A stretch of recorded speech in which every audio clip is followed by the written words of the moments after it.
one am I doing? You are doing.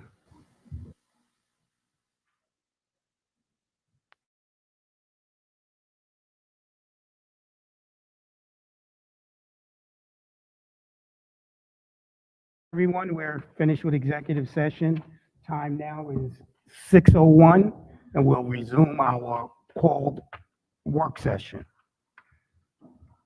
If everyone can stand for the Pledge of Allegiance, please.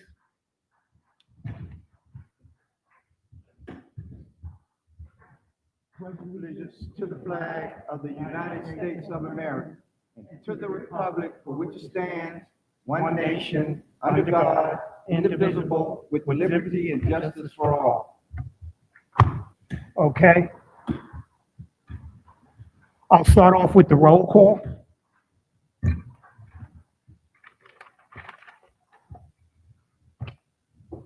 District 1, Jasmine Bowles. Present. District 2, Mark Christmas.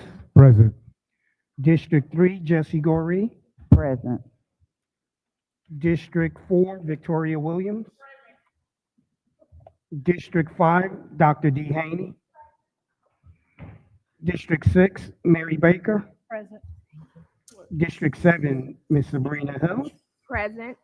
District 8, Ms. Joy Tellers Cooper. Present. District 9, that's myself.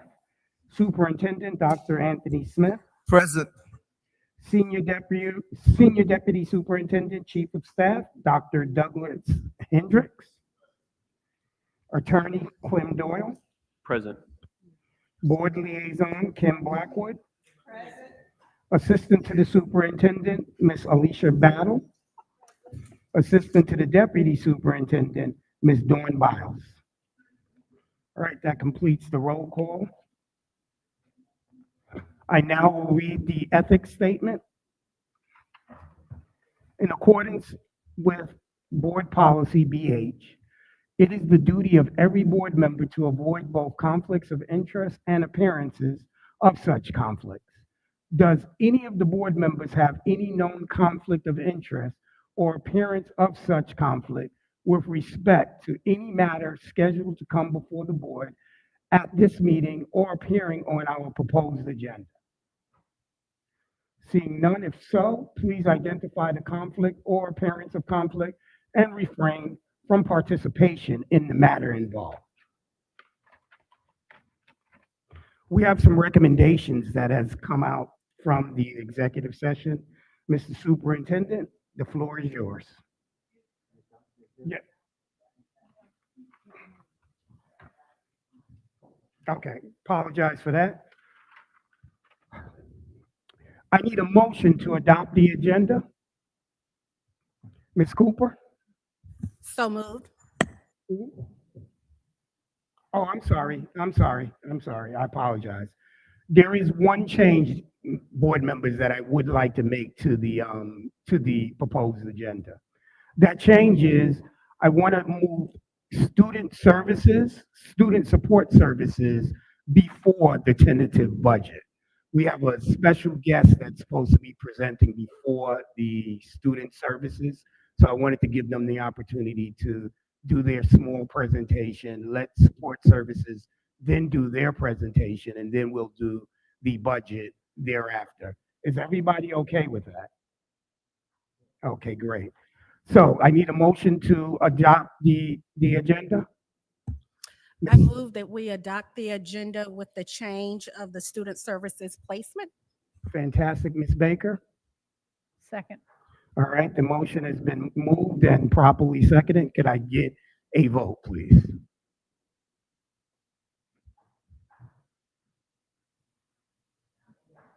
Ms. Goree?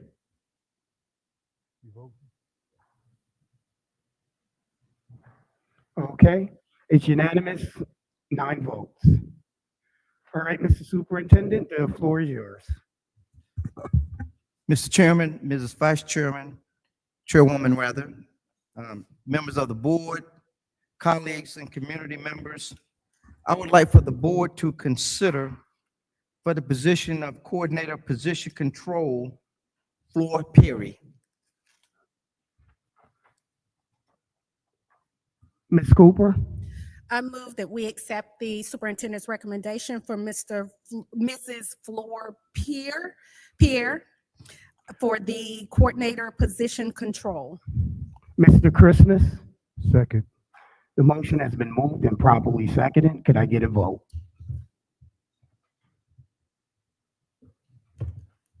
It is unanimous.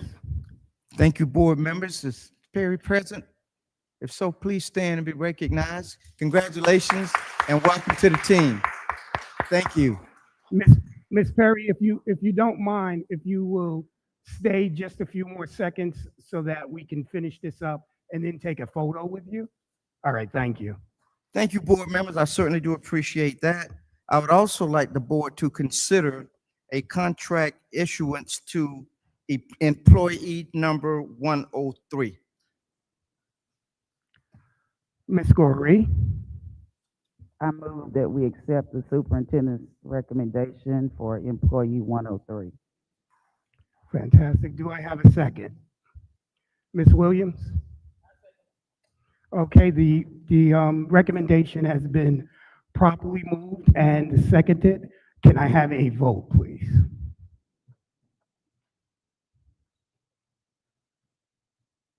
All right, I think I have 3 abstentions and 1, 2, 3, 5 affirmative votes.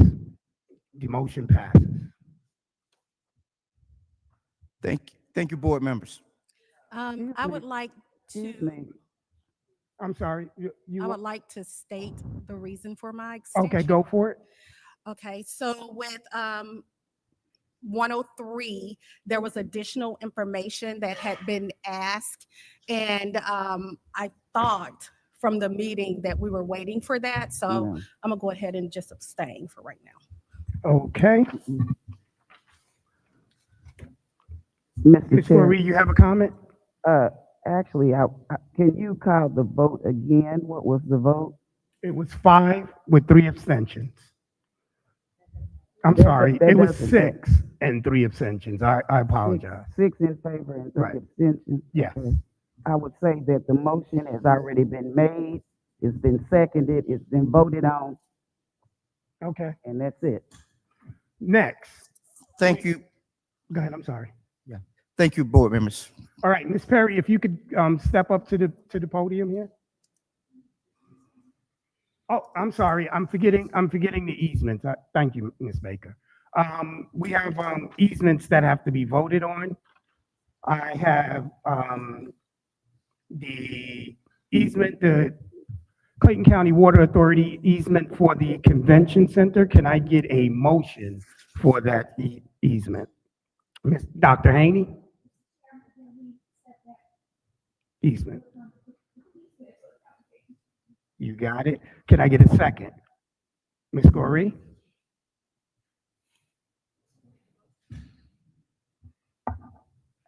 Second, and I guess. Fantastic. The motion has been made and properly second. Can I get a vote for the easement for the Clayton County Water Authority Convocation Center easement? It is unanimous.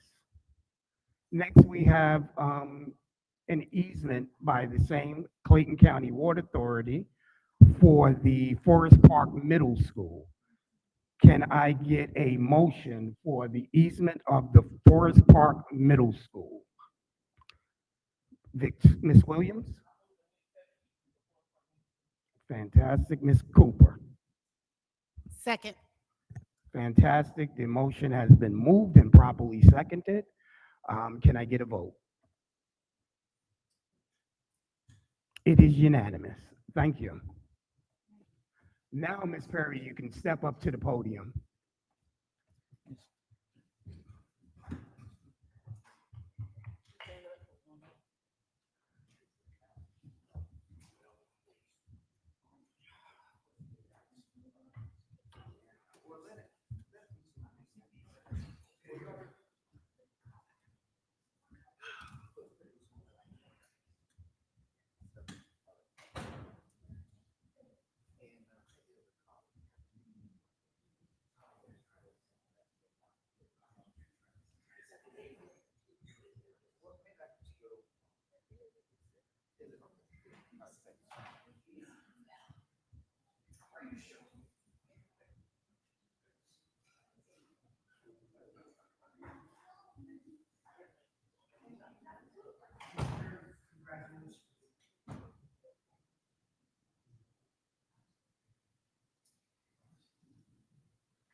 It was three sessions. Three sessions. Number one.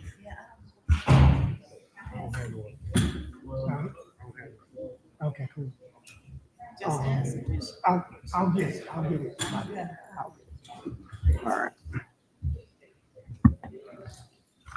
All right, at this time, board members, we're now going to do the board members' updates. And we'll start with Ms. Joy Tellis Cooper, and we'll go, come left.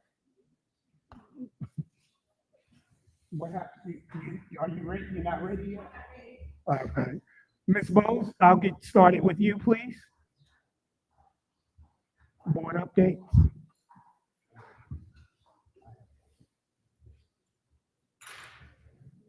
Come back to me. Sorry, I was handling some Is administrative is there any concerns. board members that are ready to do their presentation? Dr. Haney, go ahead. I want to first give kudos to Dr. Pitts and her team for the CTAE. I guess it was a job fair for the children, for students, excuse me. On Saturday, it was a great turnout. I got there, I was leaving the community day over at Lake Spivey and headed over there. And I just saw the excitement from the parents, I think, more so than the students. But it was a great turnout, great job. She was giving me updates as to what they've been doing. I was asking about the interview process. She explained to me that they do a success day to help our students get acclimated to the real world of the interviews. So it was a real good day. Saturday was busy for Clayton County Public Schools. I want to thank all of our district leaders who were in attendance at the community day. We were well represented and all the departments that were there. And thank you to our own superintendent for bearing gifts to the students at Mount Zion High School, the Bulldogs, as well as to Cross Culture. Fantastic, thank you. Ms. Hill, are you ready? Yes, again, just saying what my colleague indicated, I'm just truly grateful, for the attendance, for the Community Love Day. It was nothing short of amazing. It was a beautiful celebration filled with food, family, and fun. The event was a powerful testament to the strength of unity and service. Our vendors provided a wealth of resources and information, and it was inspiring to see many of our Clayton County Public Schools represented, showcasing with excellence as always. And I'm just especially grateful for our leadership, our staff who continuously give up their Saturdays to come and participate in the work that we do in our community, to the Board of Education, our superintendent, alongside of Cross Culture 365. And a host of community county government agencies. And it just exemplifies what it means to be true servant leaders as we lead by example and wrapping our arms around our family. I just can't say enough for our students that participated, our Mount Zion band, the cheerleaders, the football team, who always shows up and volunteers, our board intern who was there, the ROTC, and just what we do selflessly to come together and making sure that our why remains the same, and that is our children and our community. So I just want to say thank you to everyone. Thank you, Ms. Hill. Ms. Correa, are you ready? Yes, I can start. Go ahead.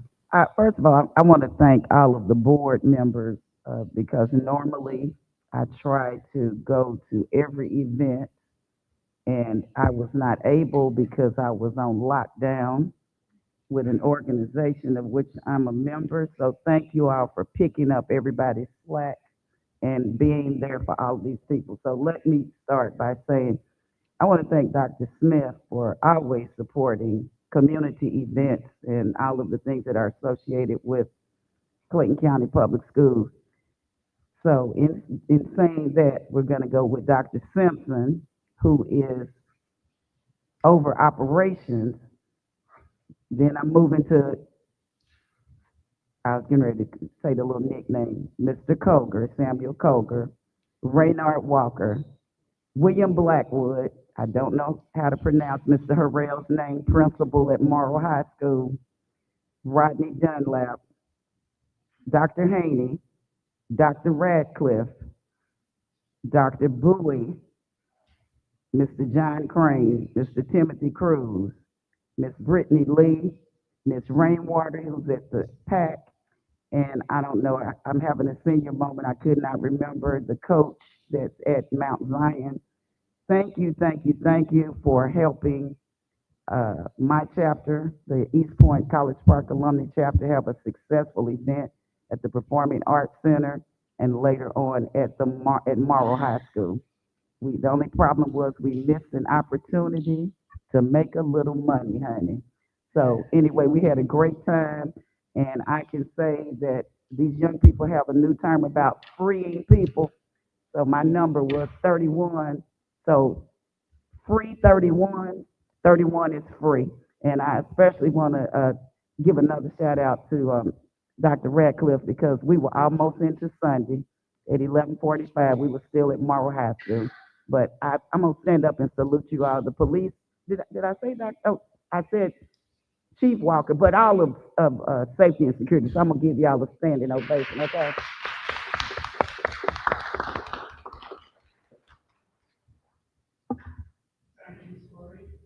Thank you, Ms. Corey. I am now going to, Coop, you ready? Just a really quick update. First of all, I want to say congratulations again to all the CCPS retirees. We were able to go to the event that Dr. Rice put on. It was very nice. So again, congratulations to our CCPS retirees. I also would like to say that the Rex Middle School, they held a staff and student basketball game, which was really good the other day. It was so fun to see the students playing the staff. So again, it was sponsored through the PTA. So that was a really good event. And also shout out to Anderson Elementary School. They had last week their GMAS event readiness event that they had at the school. It was so many parents. When I walked in, I had no idea. I have a bonus child that goes there too, but I had no idea. The parents showed up. So shout out to the parents. They showed up, showed out, they participated. So of course we know this week our kids are taking the GMAS 3rd, 4th, and 5th. So I just ask that we continue to keep them in our prayers and let's cheer them on so our scores are high and we have really good results at the end. Thank you, Ms. Cooper. I am now, Mark, you don't have anything, right, Mark? Ms. Williams? Good evening, everyone. Several of us were on hand last night to witness one of our colleagues, Dr. Jessie Goree, be honored as the 2025 Samuel H. Johnson SSSP Excellence in Education Award recipient. The found,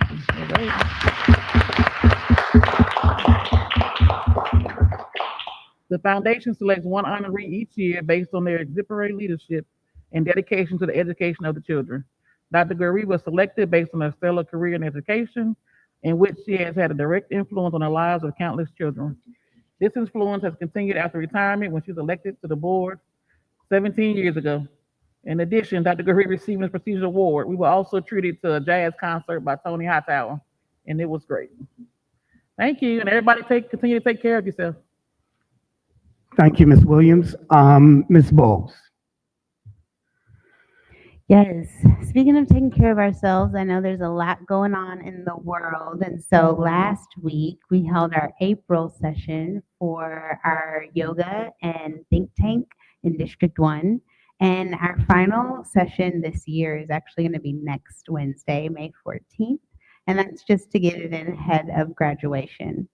I also want to not only acknowledge and celebrate all of the graduates this year, but special shout out to all of the honorees at the valedictorian, salutatorian, and star student events this weekend before last, as well as the team that helped make this happen. Shout out to Ms. Trice and team.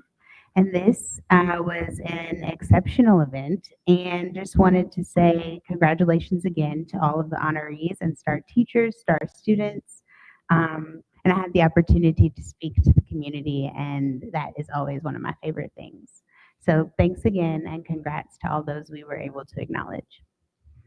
Thank you, Ms. Bowles. And to close it out, oh, I'm sorry, Ms. Baker, I'm sorry. See, they messed up my order. Go ahead, Ms. Baker. Okay, to piggyback on Ms. Bowles, our intern, Ms. Trang, got one of those acknowledgements at, she will be the salutatorian. And so kudos to her. It is it's always busy, but it's a really busy time of the year, y'all know. We're all going different directions, multiple things, multiple days. So Friday, I started out my day at Mount Zion High School with Mr. Kevin Price, otherwise known as Go Grizz. He was a graduate of Clayton County Public Schools, and he made a donation of $20,000 back to the school system, going to 4 different schools for arts and for special ed. And he's also said that he was going to have a summer camp for some of our kids, high school level. So congratulations. He's a great young man. He's got the cutest little baby. Anyway, that's a whole nother story. So congratulations to that. And then Friday night, I went to Roberts in their black box. The students put on a play. It was something like I'd never seen before. The kids, we were all doing their parts, and they were all sitting in their chairs and coming up. And it was off of The Wizard of Oz.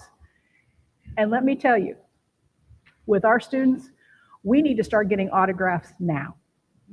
We are going to see some of these students and from our School of the Arts doing great, great things. So I'm a little upset that I didn't get Mr. Price's autograph, but we have great things going on, and we need to brag about our kids. So I'll leave with that one. Fantastic. Thank you, Ms. Baker. Mine is just 2 quick things. Ms. Bowles, you actually brought this to my attention just now when you were speaking. I definitely have to give a major shout out from what I've heard in regards to Ms. Bowles' keynote speech at the event that she was talking about. I heard it was brilliant. And lastly, I just want to say, Dr. Smith, I really appreciate you enabling your team to do the strategic meetings that we have prior to these meetings. You've allowed Dr. Hendricks, Dr. Young to put together something that I think my board members have been texting me and calling me and saying that it's short of brilliant in regards to keeping us up to speed on what's going on in the district prior to these meetings. So shout out to Dr. Smith, Dr. Hendricks, Dr. Young, Ms. Bivens, Miss Albritton, Dr. Colbert, and Eugene. So we really appreciate what you do for us. Thank you. Mr. Chairman, Ms. Vice Chairwoman, and members of the board, I would just like to take this moment before we get into the budget, tentative budget adoption conversation, to recognize our phenomenal retirees that have really had an awesome career here in Clayton County.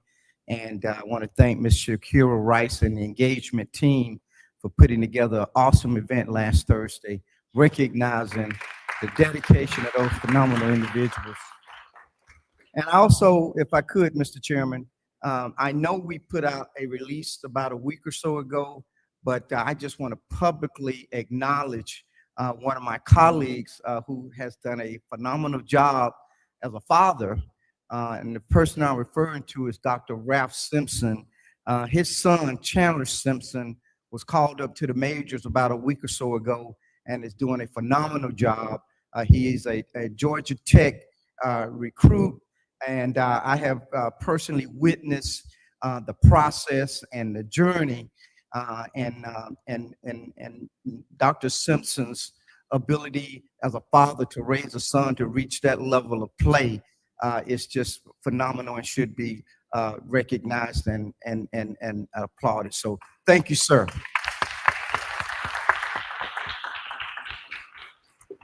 Thank you, Mr. Chairman. Dr. Smith, I'm sorry. we need to piggyback. Also recognize Dr. Simpson on Saturday for his address to the Yeah. gentleman, young man. And Yeah. then he finished, he left one event and came to support the women. So he was he was an equal opportunity inspirational person on Saturday. He wouldn't be out in the Call of Duty. So you need to be acknowledged for that as well. Good deal. Okay, so today we have a special visitor with us, a very special. I'm anxious to hear her speak. I'm going to read her bio. She'll come up after she does her presentation, and the board asks her questions regarding the topic in which she brings up. Then support services is going to come up following her, and they're going to give us a perspective of exactly what she's advocating for. That support services is going to explain to us what we already do for the topic in which she's going to speak about. So let me just read this brief bio, and then she'll come up to the podium and present to us. Carrington Manis is from Atlanta, Georgia, and attends Woodward Academy. Her community service initiatives is Carrington Cares, #, decode dyslexia. Her career ambition is to earn her law degree, become an attorney, all while continuing to advocate for individuals with dyslexia. At the time of her crowning, Carrington has raised, now check this out, she has raised over $90,000 for her cause.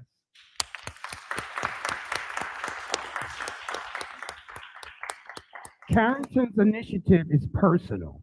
She states, after my dyslexia diagnosis, I faced confusion and shame. However, with the help of others, I have been able to reshape how I feel about myself and redefine how I choose to lead my life as a person with a learning difference.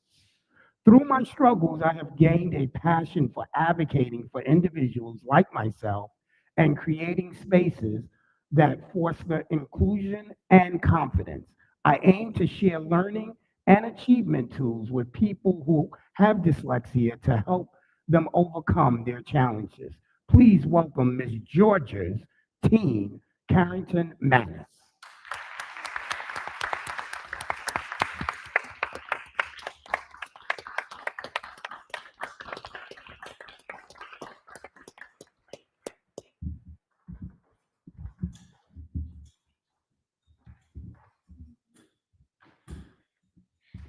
Good evening, esteemed members of the Clayton County School Board, superintendent, educators, parents, and guests.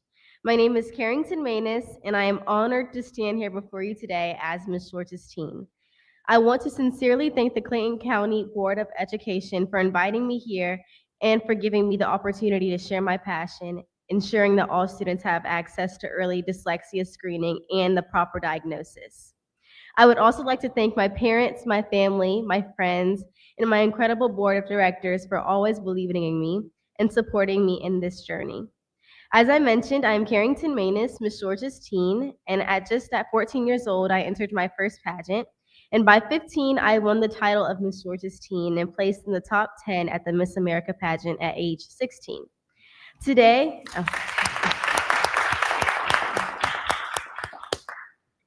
Today, I stand before you not only as a title holder, but as a proud honor student at Woodward Academy, a published author, and a founder of my nonprofit, Carrington Cares #Decode Dyslexia.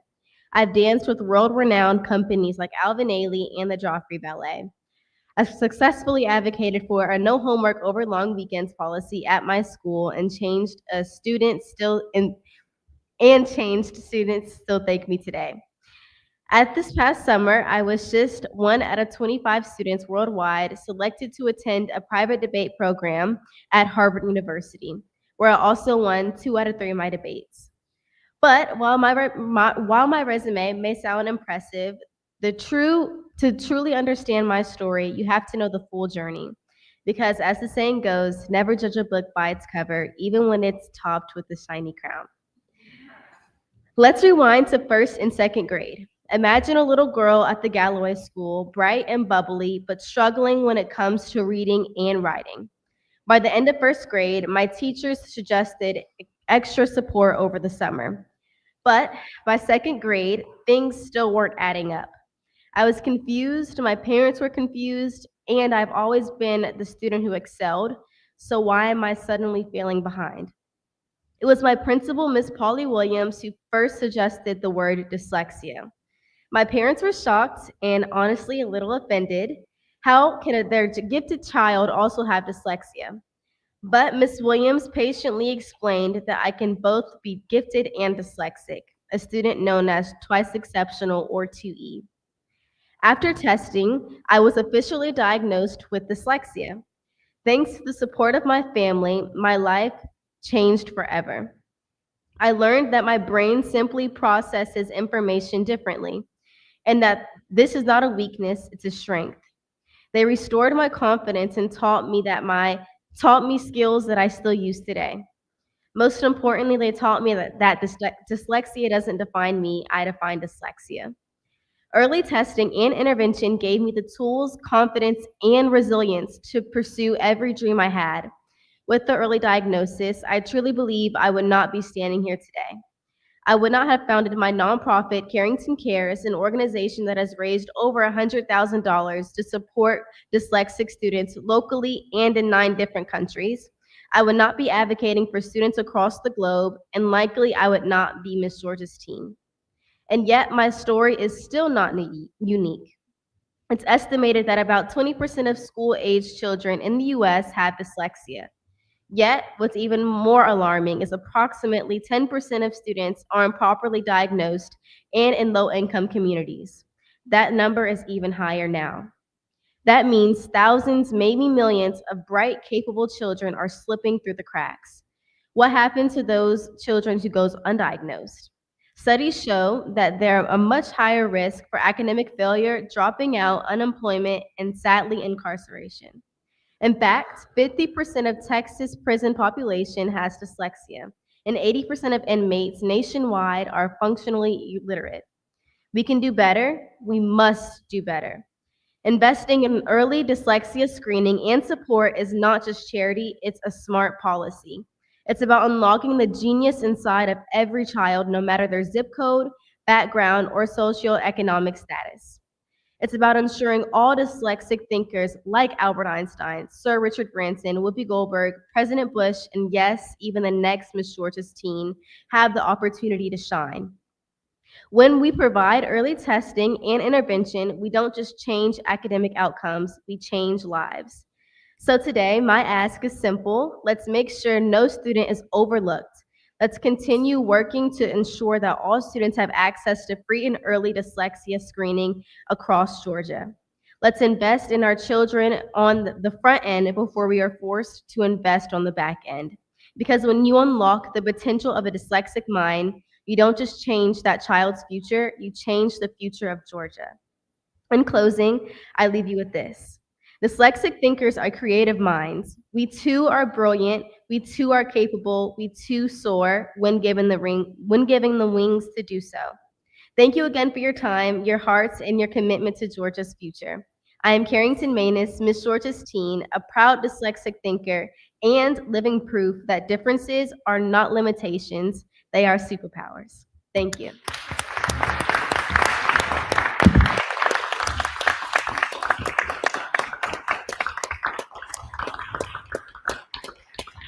Miss Manis, could you come back up?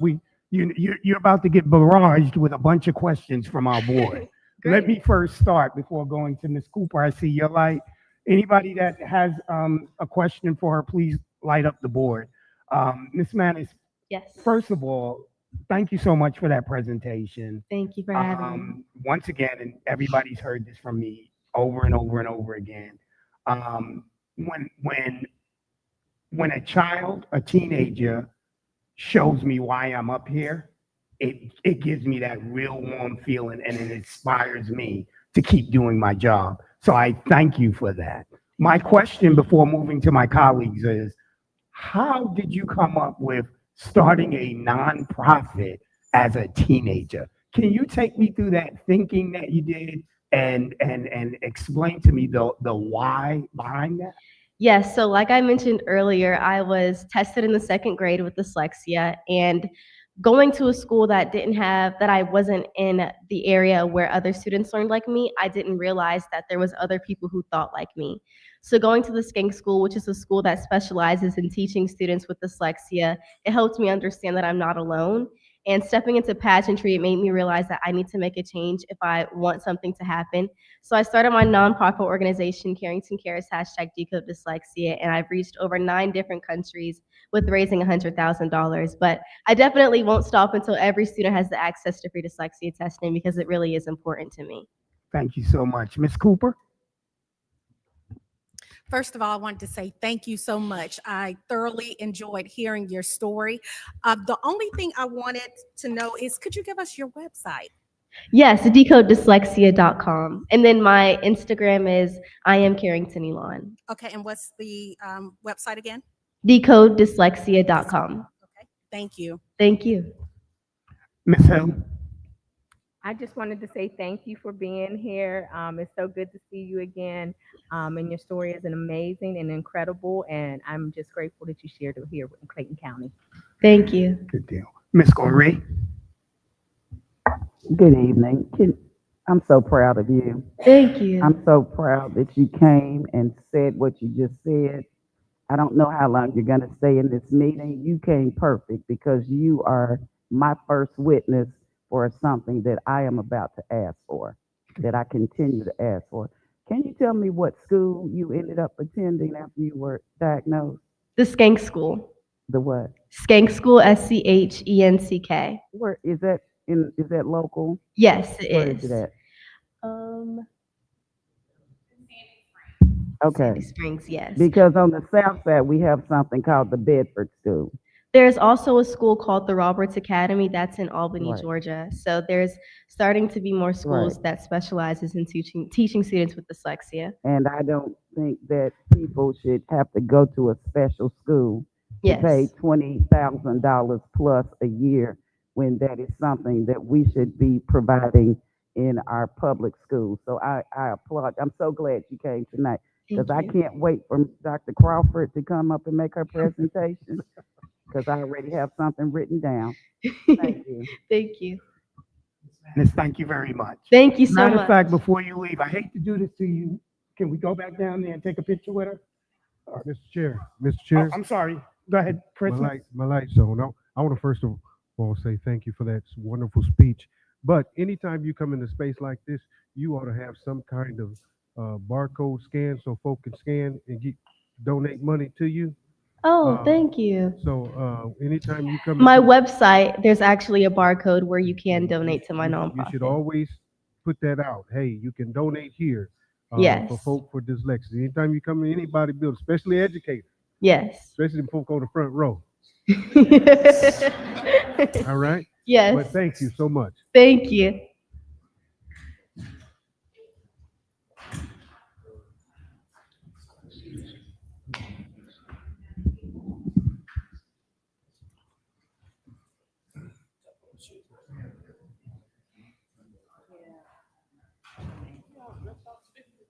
Thank you.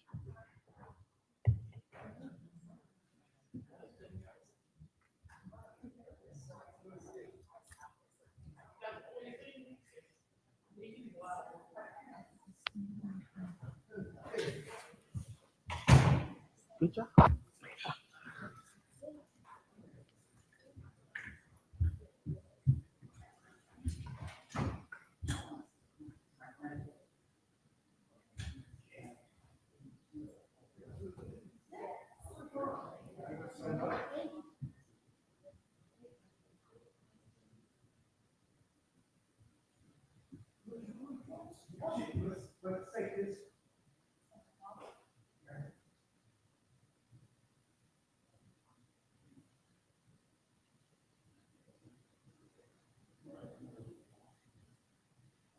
Take a quick photo of the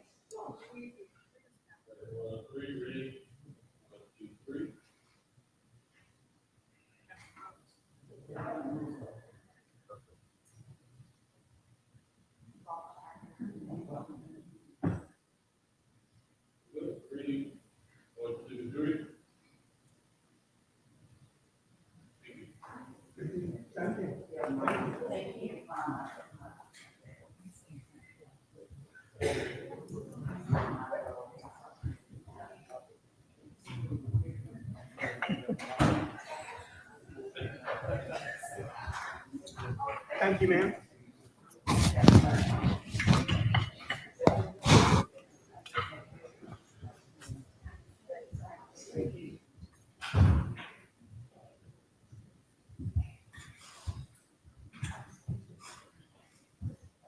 Dr. Crawford, the floor is yours.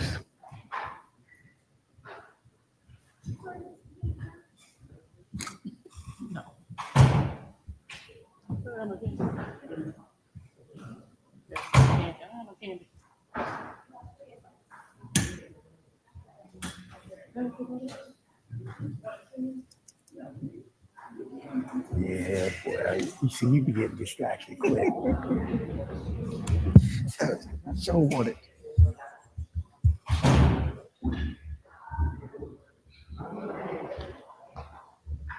Dr. Crawford, it's all yours. Okay, Mr. Chair, Madam Vice Chair, members of the board, and Superintendent Dr. Smith. Thank you, first of all, for allowing Carrington Manis to share her story. I'm pretty sure it's a light and beacon of hope for many of our students who may be suffering with dyslexia as well. We're excited to hear her and support her platform and her advocacy. So now at this time, I'd like to call Dr. Taylor, Sherry-Ann Taylor up, who's been leading our district's efforts around the work with dyslexia. The story shows how critical this work is and how what we are doing to date in our progress with our efforts around dyslexia. So, Dr. Taylor, I'll pass it on to you. Good evening again, Mr. Chair, Madam Vice Chair, board members, Dr. Smith, and Procedures Cabinet and community members. I'm going to take us right into the presentation, first highlighting that Senate Bill 48 was enacted and passed by the Georgia Assembly in 2019. The bill has implications for screening every student in kindergarten and those students who are identified through the RTI process, response to intervention process. In Clayton County, we have chosen to be proactive, be more aggressive with the bill, and we screen students K through 3, not just kindergarten. The screener by the state rationale needs to focus in and be able to provide deficit information on fluency, letter recognition, letter sounds, and oral reading. Those are your building blocks of identifying dyslexia at an early rate. Additionally, the bill calls for structured literacy, for all students, as well as those that are identified with dyslexia receiving specific interventions. Lastly, the bill calls for notifying parents of the screening results of the students and any interventions. In Clayton County Public Schools, we utilize Amira as the screener and also as one of the intervention tools.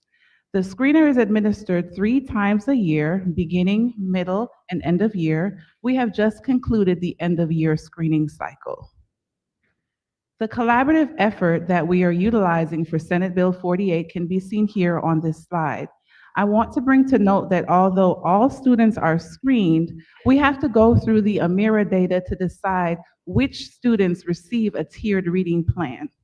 At Tier 1, if the grade level is 20% or higher at risk, the entire grade level receives structured literacy at Tier 1.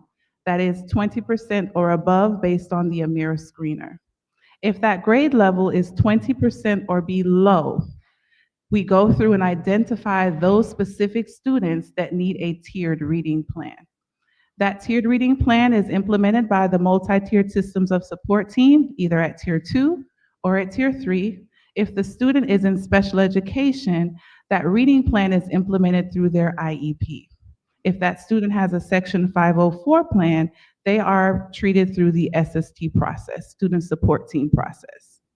At levels 2 and level 3, those reading plans are supported by a team of reading interventionists. There are 3 reading interventionists and a coordinating supervisor of reading intervention that support the work at Tier 2 and Tier 3 of supporting the teachers as they select the intervention for their reading plan. Lastly, the school psychologists consult at all tiers and they evaluate with parent permission at Tier 3.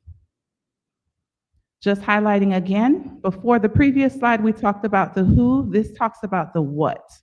At Tier 1, structured literacy is the intervention. It is the tool utilized for all students, again, in those grade levels with 20% or higher risk.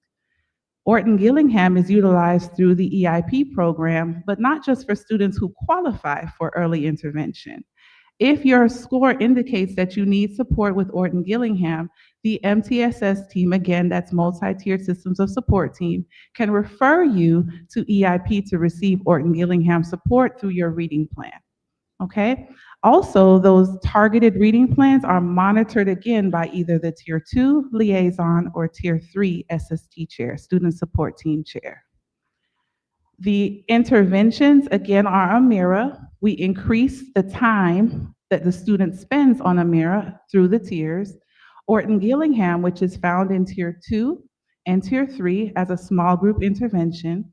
Wilson Reading is specific to those students in special education and it is part of their individual education plan.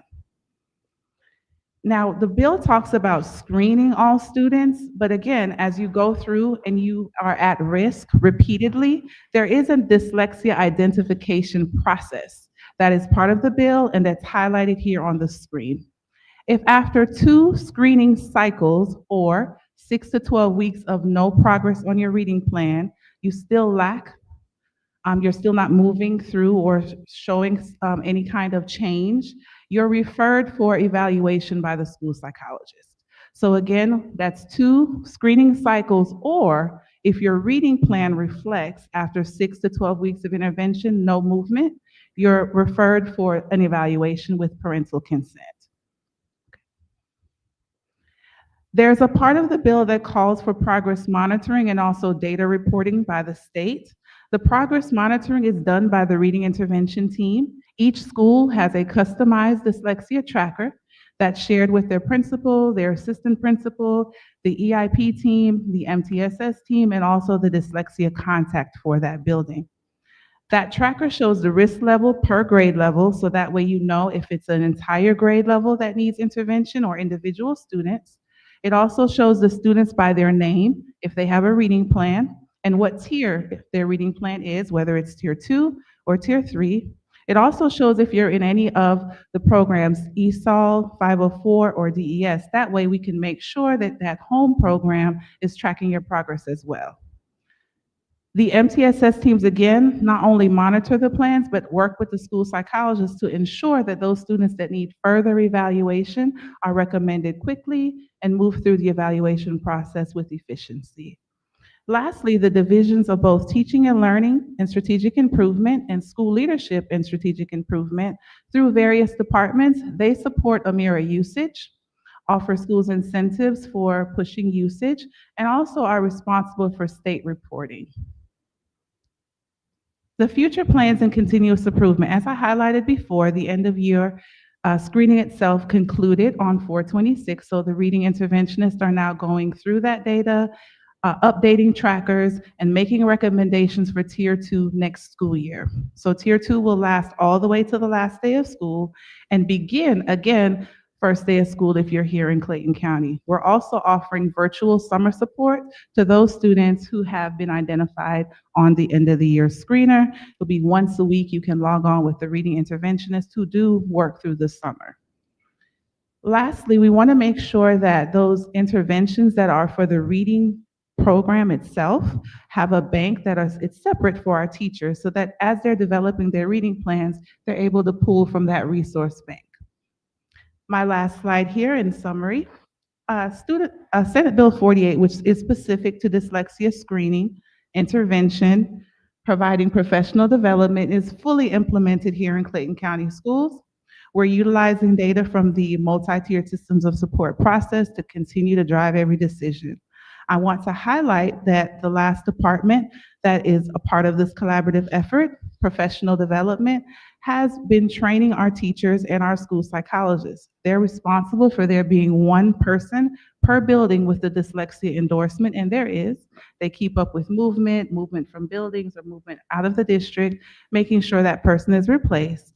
And half of your 17 school psychologists have the endorsement at this time and are able to support the schools as well.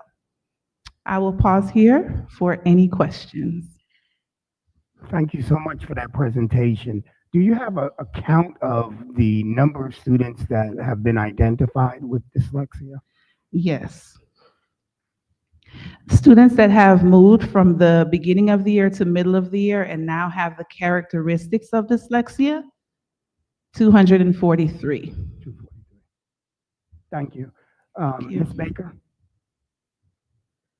I really appreciate you taking the time to go over this with us and to have Miss Georgia come in and talk to us. I did not realize, I mean, I know of dyslexia, but I didn't realize how many children have it. Yes. And catching it early is always better. But now I'm going to do the ugly side of this. The state made these mandates. Do they fully fund it or do we receive grants for it? Because what I'm saying here is we really, really need to do it. So how are we being funded? The screener itself is supported by the state. Everything else has been Clayton County being proactive, like the reading teachers, the intervention support. That's Clayton County Public Schools investing in the parts of the bill that were not thought about by the state outside of the screener. Thank you. It's not the answer I wanted, but thank you. Mr. Christmas? Thank you for your presentation. I'm not sure if you will know the answer, but have the team been to any of these specialized schools to see the best practices? I have pulled the reading teachers that have supported one has participated in Woodward Summer Academy, and that was something that made her very, we wanted to hire her to bring that kind of information to us. Outside of that one summer academy, no, but we do participate in the monthly sessions from the state that provide us with an opportunity to be in a collaboration with Decatur City Schools, Marietta City Schools, all of the counties that are implementing, and that's a think tank. But I do understand what you're saying, that'd be a good option as well. So is that option even on the table to go look at these specialized schools and see what the best practices are so we can get them? I think That's that's something that can students. be explored, sir. Ms. Goree? I can answer his question. You could go right to the Bedford School. I've been asking you all to go there for years. You could go Understand. right to the Bedford School. However, I'm not gonna put this on special ed. I'm actually so glad that are doing this presentation. This hits me I have a personal issue with this because this bill just came into place in 2019. This is 2025, 6 years, and we've done nothing. I'm not concerned about the state implementing anything because, for 10 years, I've asked y'all about Orton Gillingham. So I'm about to get on my soapbox again. So finally, we have Orton Gillingham. You're saying you use Orton Gillingham at certain uh, levels. Yes, ma'am. And then you're saying that you're screening K through 3. And I just asked this question in our session the other day, then why is your focus, why is the other department, I guess, what are you teaching and learning? Why are you all stuck with this mindset of just doing K1? This young lady just came up here and told you, and there are so many children. You say we got 243. Guess what? If we tested everybody in the school district, you'd probably have at least 40% of the kids in the school district that have this problem. Because up until 2019, we wouldn't even address dyslexia. And I want the public to know when we're saying we, I'm not talking about Clayton County Public Schools. I'm talking about the state as for dyslexia was not even covered under special ed. I as the instructional specialist at Point South Elementary School, one of our parents came in and I told her, this is what you could do. I said, but when I sit at this table with you, I cannot represent you. I've got to represent Clayton County Public Schools. I said, as a parent on the IEP, if you don't feel like the school district is meeting your needs for special ed, you can demand something else. And I know that we have sent students to the Bedford School in the summertime. Now, their camp costs about $2,000. You all are saying we're going to do something virtually one day. We need to have a program this summer and every summer from now on for our children. It doesn't need to be virtual, just like we do these little STEM camps. If we really want to move our students, we need to have something using Orton Gillingham, Wilson, which is the same as Orton Gillingham. All of those are the science of reading. That's what we need to do. We need to not focus on K1. We need to, if nothing else, if we want to focus on the grade, then do K3. And I've asked for you to do K5. I keep asking and begging. Train all teachers that are teaching reading using that method. Because if we did that, our scores would soar. We can't just be we look at, because if you're just doing K1, you got 2, 3, everybody up, you got high school students that are dyslexic. So we're about to do this budget presentation, and as soon as you do the budget presentation, I'm gonna say the same thing that I'm saying to you right now. I'm so glad this young lady came in. I don't remember the name of the school that she said that she attended, but her mom said the tuition was $30,000 a year. For my granddaughter, it was $20,000. We couldn't afford it. So we need to, if we're really using our resources, that's what we really need to do. Thank you. And I'm gonna say again, the people that are making decisions are not elementary teachers. I can say you taught reading in the 6th grade, but reading in kindergarten, in 1st grade and 2nd grade, that's a whole different ballgame. It is. If you haven't done that, then bring in some people that can that can tell you about teaching reading. Thank you, Mr. Chair. Thank you, Ms. Goree. Ms. Hill? I just wanted to say thank you for the presentation. And I just have 2 questions. I noticed in our slide that it talked about directly reviewing the interviews. I want to know, is it the teachers that review the data, or is there a department that reviews the data when after the screening? So after the AMIRA screening, the reading intervention program, the interventionist review the data with the MTSS team at the school. The teachers are only pulled in if they have to support a reading plan for their student. Okay, that's awesome. Can you clarify the when it says instructional differences between teaching all students in reading and the specialized instructions? On the slide, it was two different lines, and I couldn't tell the difference between them. So teaching all students, that's tier one, that's the structured literacy that all students receive. Once you start using the Amira data to peel through and go to tier two or tier three, going back to what I shared, if you're at the grade level that's 20% or below, that means I need a reading plan. So that's where the individualized support comes in. Okay. And last question is, once the students are identified as having dyslexia, do they get accommodations when they have to take assessment tests?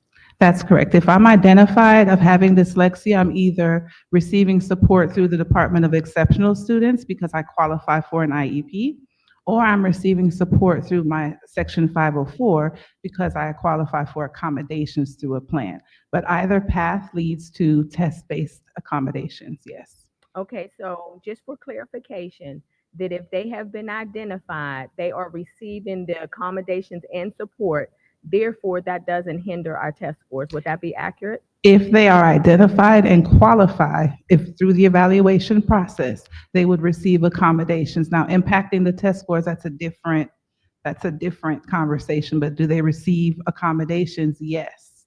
Okay. Ms. Bowles, did you have a question?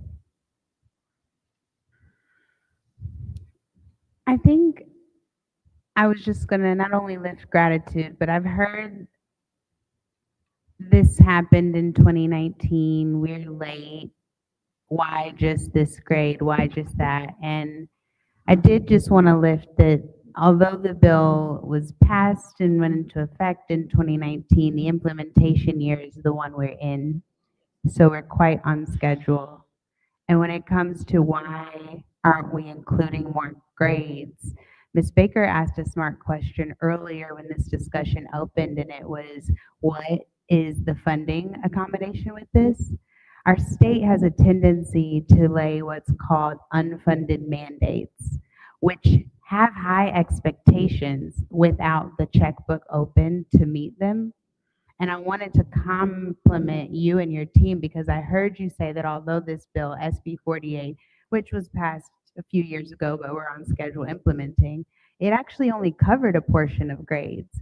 And I heard you say in your presentation that we're actually going above and beyond the state minimum to stop K1.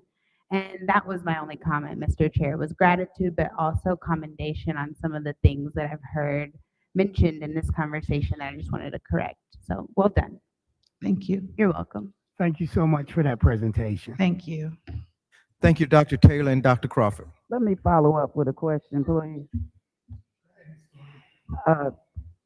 Since we're speaking on this, have we, well, I guess you can ask that question.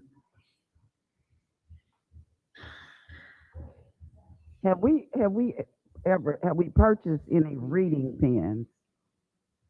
Did you say reading pens? Yes.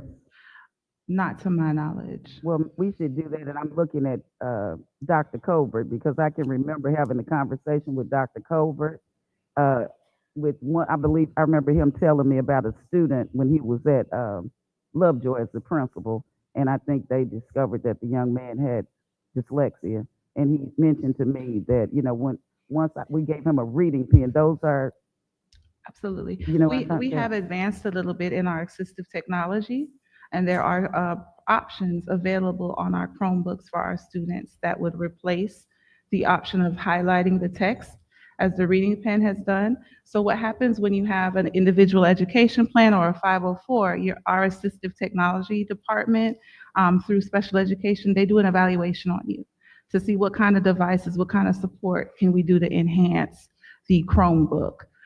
So a lot of things as I came in as a school psychologist, like the audiology, things we had to enhance through outside sound, we can now do in the classrooms and with our Chromebooks. So I can, Dr. Gorey, ensure that through assistive technology, we have that conversation about how could we advance our Chromebooks. Well, I actually have one in my desk that we could just buy.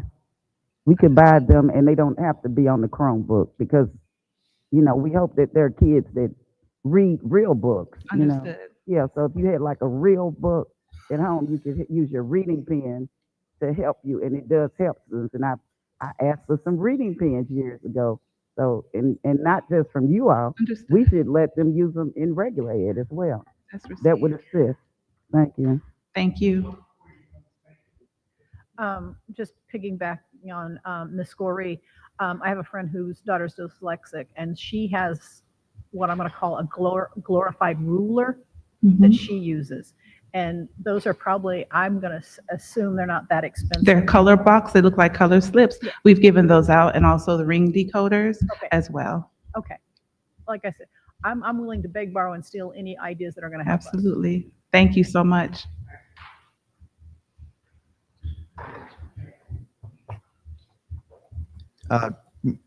Ms. Bivens, Mr. Harrington.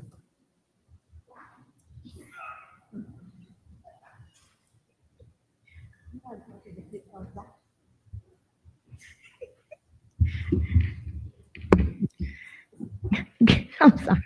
I'm laughing at Mr. Harrington when he called his name. He like, well, I gotta go up there. Good evening, Mr. Chair, Madam Vice Chair, board members, Superintendent Dr. Smith, colleagues and community. This evening, I'm going to present, for the first time in public, the superintendent's proposed FY26 budget.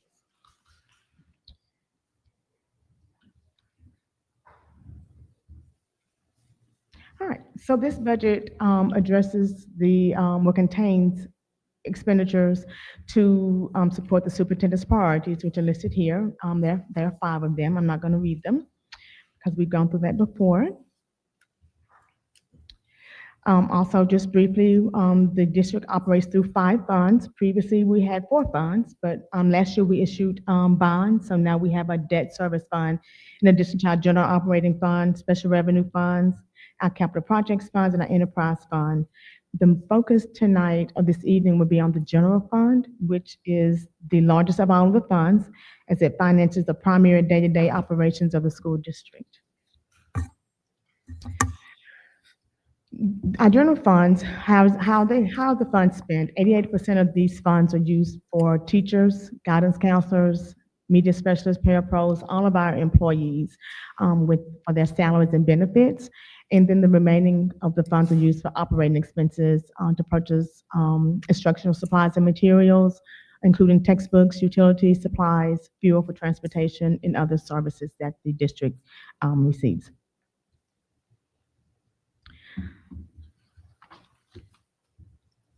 So first, we want to talk about, what did I just do? Oh, okay. The tax digest. So we received 3 preliminary digests this year. One in February, which we discussed at the March retreat, but since then I received another one that was a little lower than that one. So this slide shows the FY20, the calendar year 25 of the tax year 25, which is what supports the fiscal year 26 budget compared to last year. So last year, our net M&O digest was $12,058,612,000. I'm sorry, Ms. Bivens. Some of the board members can't hear you. Okay, is this better? To what? Your voice. Okay. All right, is that better? Okay, I'll speak a little louder. So for fiscal year 25, our current fiscal year, which is tax year 24, the net digest was $12,058,612,300. This year, we have about a 2% increase in the digest at $12.9 billion. That would generate $253 million at 19.6 millage rate. And we use a 99% collection rate, so this budget includes tax revenue for current year property taxes of $251 million. And that's about a $38 million increase over last year. That's at the 100% collections. We're not collecting 100%. We're at a 99% collection rate. This slide just shows our millage rate for the past several years, from 2009 to now. So for several years, our millage rate was at 20 mills. You can see in 2017, it went down to 19.095, was increased back to 20 mills, looks like in 2020, and we maintained that until 2023, when we went, reduced to 19.6. And again, we're recommending maintaining that same millage rate for, to support next year's budget. Also, if you were to go back up to 20, just want to let you know, it would generate about $5 million in additional revenue if we were to increase it back to 20 mills, that 0.4 mills. This slide I just want to share with you. We shared this last year.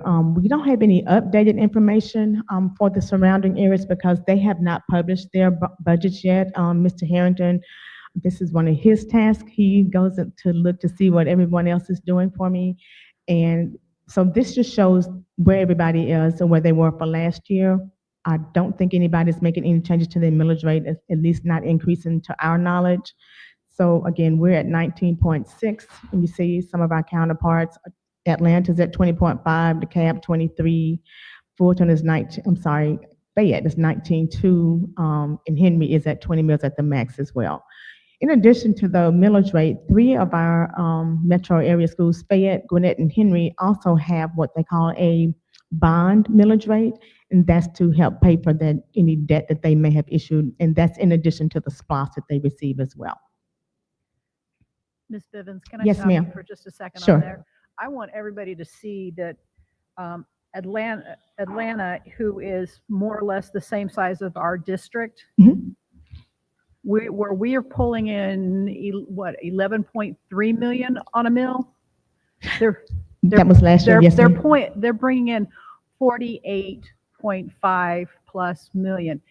And I know I'm going to get these from teachers of why can't you do better? So I want that to be seen by our public, that it's nothing that we do wrong or different. It's just the economics between Clayton County and the city of Atlanta. So just wanted to put that out there. And yes, ma'am, and to call your attention to that column that says net digest value, that also speaks volumes because that is the value of the properties that they're able to tax on in those school districts. And as you can see, we're second from the bottom of that. Actually, Fayette is has the lowest net digest value. And our 1 mill generates 12.5 compared to what you just said. APS is at 48.5 million dollars for just 1 mill. So very valid point. Thank you for bringing that out. So our general fund budget, there are some things that are included in there, and I have a misspelled word on here. We included in this budget is funding for TRS. There's an increase in TRS this year. It's going from 20.78% to 21.91%. That's about $12.7 million increase. However, we will receive some of that money from the state because they reimburse us for about 68% of our certified staff. So the district's cost would be about $4.1 million. Ms. Vivian, what was the beginning of it? How much was it before the state? It was 20.78% to 21.91%. What was the dollar amount? Oh, I'm sorry, $12.7 million is the amount of the increase. Okay. The classified health insurance is increasing from $16,650 to $20,040 per year per employee. So that's an increase of $3,390 per employee per year. That amounts to $11.9 million. Our classified employees, we receive no funding from the state, and then also the 32% of the certified staff that we do get all the money. I stand corrected. We are funded 100% for all of our certified staff. They will fund 100% of their health insurance. So we, the district, school districts across the state have to pay the cost of all classified. So this increase is impacting us where we get no assistance from the state on that. During our meetings last week, we talked about some options that we looked at as far as any type of pay enhancements. If you recall, one of them was a 3% across the board cost of living adjustment. Dr. Smith and staff and I, we discussed that. However, the cost for that is not something that we think we could sustain moving forward because of the uncertainty with the economy. We don't know where anything is going. We don't know where the housing market is going to go in the future. So we didn't want to tie the district to having to fund this moving forward. So what he is recommending is a $1,500 one-time payment to all full-time employees and our full-time staff are those that work 32 plus hours, 32 hours or more per week. And that's at a cost of $9.9 million. And would like to utilize a one-time use of fund balance to pay for that. And then also, we have the Student Employment Services Division that Dr. Smith would like to implement next year at a cost of $1.4 million. We'll be using $1 million of fund balance for that, and then $400,000 for the Delta funds that we will use for that as well. All right, so for our proposed budget for next year, we are projecting to have a beginning fund balance of $160 million. We're projecting $728,750,901 in revenues. Projected expenditures of $741 million, which leaves us revenues under our expenditures. So our expenditures exceed the revenues by $12.2 million. And again, part of that is for the majority of that is for the $1,500 one-time payment, as well as the $1 million for the student services, student employment services division that we will be implementing next year. Ms. Bivens, just 1 second. Yes, sir. I got a question. So it's thank you for continuing to go on because it was about that employment service. We do have a packet, but if you can go back to the slide before. I know that we had meetings last week on our 3-on-3s. Yes, ma'am. I don't think this part was in there and it's not in our packet. So this is something you're asking as far as with the employment service. So my question would be, if we have the money from Delta, you're saying we have the $1 million from Delta? No, what are we getting? It's $400,000 is from Delta. $400,000. Yes, ma'am. The $1 million would come from fund balance for next year. Okay, for next year. So can you tell me how we're going to sustain this throughout the years following? Because this is not just a one-year thing. So in your presentation, if you could just kind of give us a little backdrop, because we didn't have it in our packet to even kind of discuss. Yes, I will answer that. Thank you, ma'am, for that question. We will continue to seek sponsorship as we did with Delta, Georgia Power, and others. This is a phenomenon that is taking on over through the country. We want to make sure we're out in front, and we're hopeful that sponsorship and corporations will step up and support our cause. If not, then we'll readjust. But not knowing the fate of that, I think is not a good reason to not move forward. Just a really quick, Dr. Smith, and not saying not to move forward, but you're saying if we get the money from sponsorship. So if we don't, you're going to be coming to the board maybe to ask us to use money. No, have we even thought? Well, depending on how healthy our financial situation is, we're going to continue to seek support from corporations for this purpose, as we're doing now. And if it's something that we cannot afford moving forward, we'll make an adjustment. Okay, so you keep saying we'll make an adjustment. So for this employment service, we're going to need to have staff. So not to have a concrete plan as to what we're going to do, because adjustments are, if we're putting individuals in these positions and we're saying, we don't have the true plan as to what we're going to do. If we're going to have to use our fund balance, then let us know that. But I think for you to just say, and not trying to put holes in anything that you're trying to do as far as with that, but I just need to know how we plan to sustain this program that you're Again, getting ready to introduce to us and the community. Yeah. And is this something that can fall up under our CTAE program? Yeah, it's in connection with the CTA program. As a matter of fact, a lot of the individuals that will be a part of this division are already under CTAE.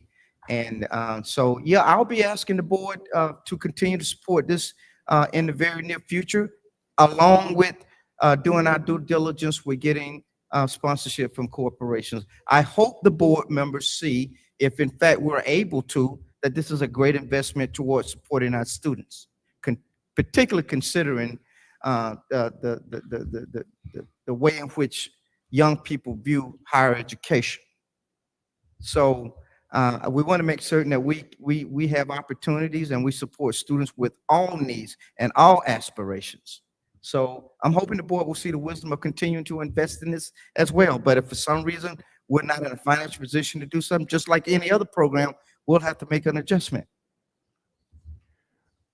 Before you move on, Ms. Bivens, I have 3 lights that are on. So there's 3 comments that are about to come at you. I'm first going to start with Ms. Hill, then it'll be Dr. Haney, and then it'll be Ms. Baker. Okay, thank you. Ms. Bivens, on looking at this FY 2026 proposal, am I looking at a difference in the expenditures and the revenue of 12 million? Yes, ma'am, that is correct. It's $12.2 million, which would put us at a projected ending fund balance in next year in June of 147.7 of $147.8 million. And what does that entail, the 12.2 million? Where is that coming from? So it comes from the one-time payment to Okay. these, which is about $10 million. Okay. And then the $1 million for the the, incentive? yes, ma'am, the Okay. incentive, yes, Okay. ma'am. Yes, and then the $1 million for the student employment services. Okay. And then we have I don't know if you recall when we met on Thursday, I think, Mhm. we had a slight deficit. I said, I think I may be able to make that up by increasing the other local revenue with not property taxes, but the interest. So it accounts for a small deficit that we had there before we looked at making it. I haven't made any adjustments yet, though. So this is where we are right now. Okay, thank you. You're And welcome. then, Dr. Smith, I just wanted to follow up on this employment. Is that something that is for the upcoming school year? And do we have that, or is that something that's happening now? For the upcoming school year. Okay, thank you. You're welcome. Dr. Haney? Yeah, I just need you to clarify, how much you are receiving from Delta? It's $400,000 a year that we will be using for the student employment services. For 5 years. 400,000 for 5 years.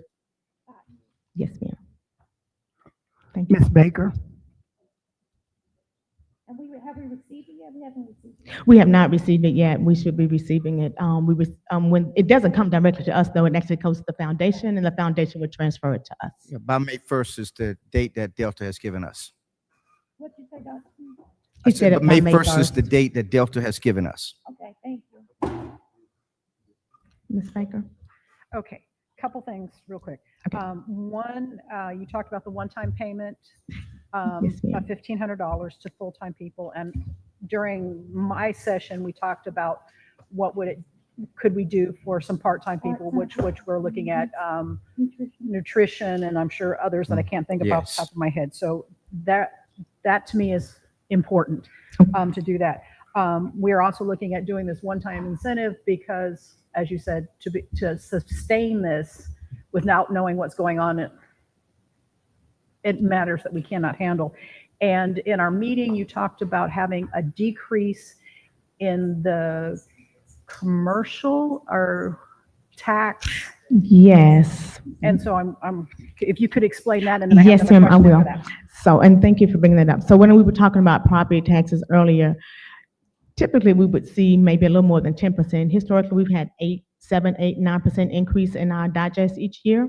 However, this year is only 2% because of the commercial, or the personal property exemption that the state implemented as part of the Senate bill that was passed that contained HB 581. I believe the amount was like $7,500 that the exemption was on personal taxes, on personal property, I'm sorry, that business owners had to pay on their personal property. It is now at 20-something thousand dollars, so it almost just obliterated, literally took away that tax that we were collecting. So that went apart to commercial personal property, to the industrial property, personal property, as well as small business owners who have personal property that they previously paid taxes on, they literally are not paying taxes on that anymore.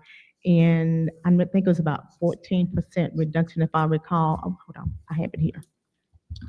About my presentation from last week. Sorry. Hold on, let me go to that slide.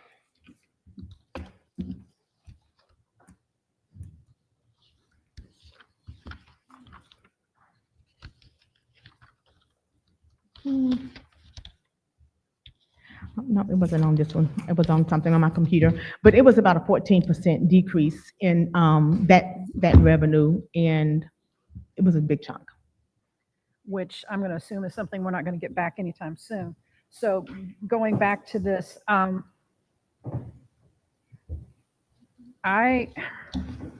have a real hard problem with this $1 million for the workforce, plus 400,000 from Delta. And thank you very much for Delta to give that money to us. I'm going to make sure I say thank you a lot for anybody who gives us money. But we just got rid of SESs because we didn't have the continuous funding for that. And I am worried, especially if we're hiring people in this department, what's going to happen in 5 years when we don't have Delta money and we've already had to go into our savings just to give incentives. So you know me, I am very conservative when it comes to money. I am a tree hugger. I'm conservative. I don't trust some people upstairs, not the dear Lord, please forgive me on that one. But we need to be conservative. And for me, if this is something that we could add later, I would consider it. But as of what I'm seeing, and I know this is the tentative, I have a lot of questions. So thank you. Thank you. Ms. Corey, I'm sorry about that, Ms. Bevins. One more addition. Okay.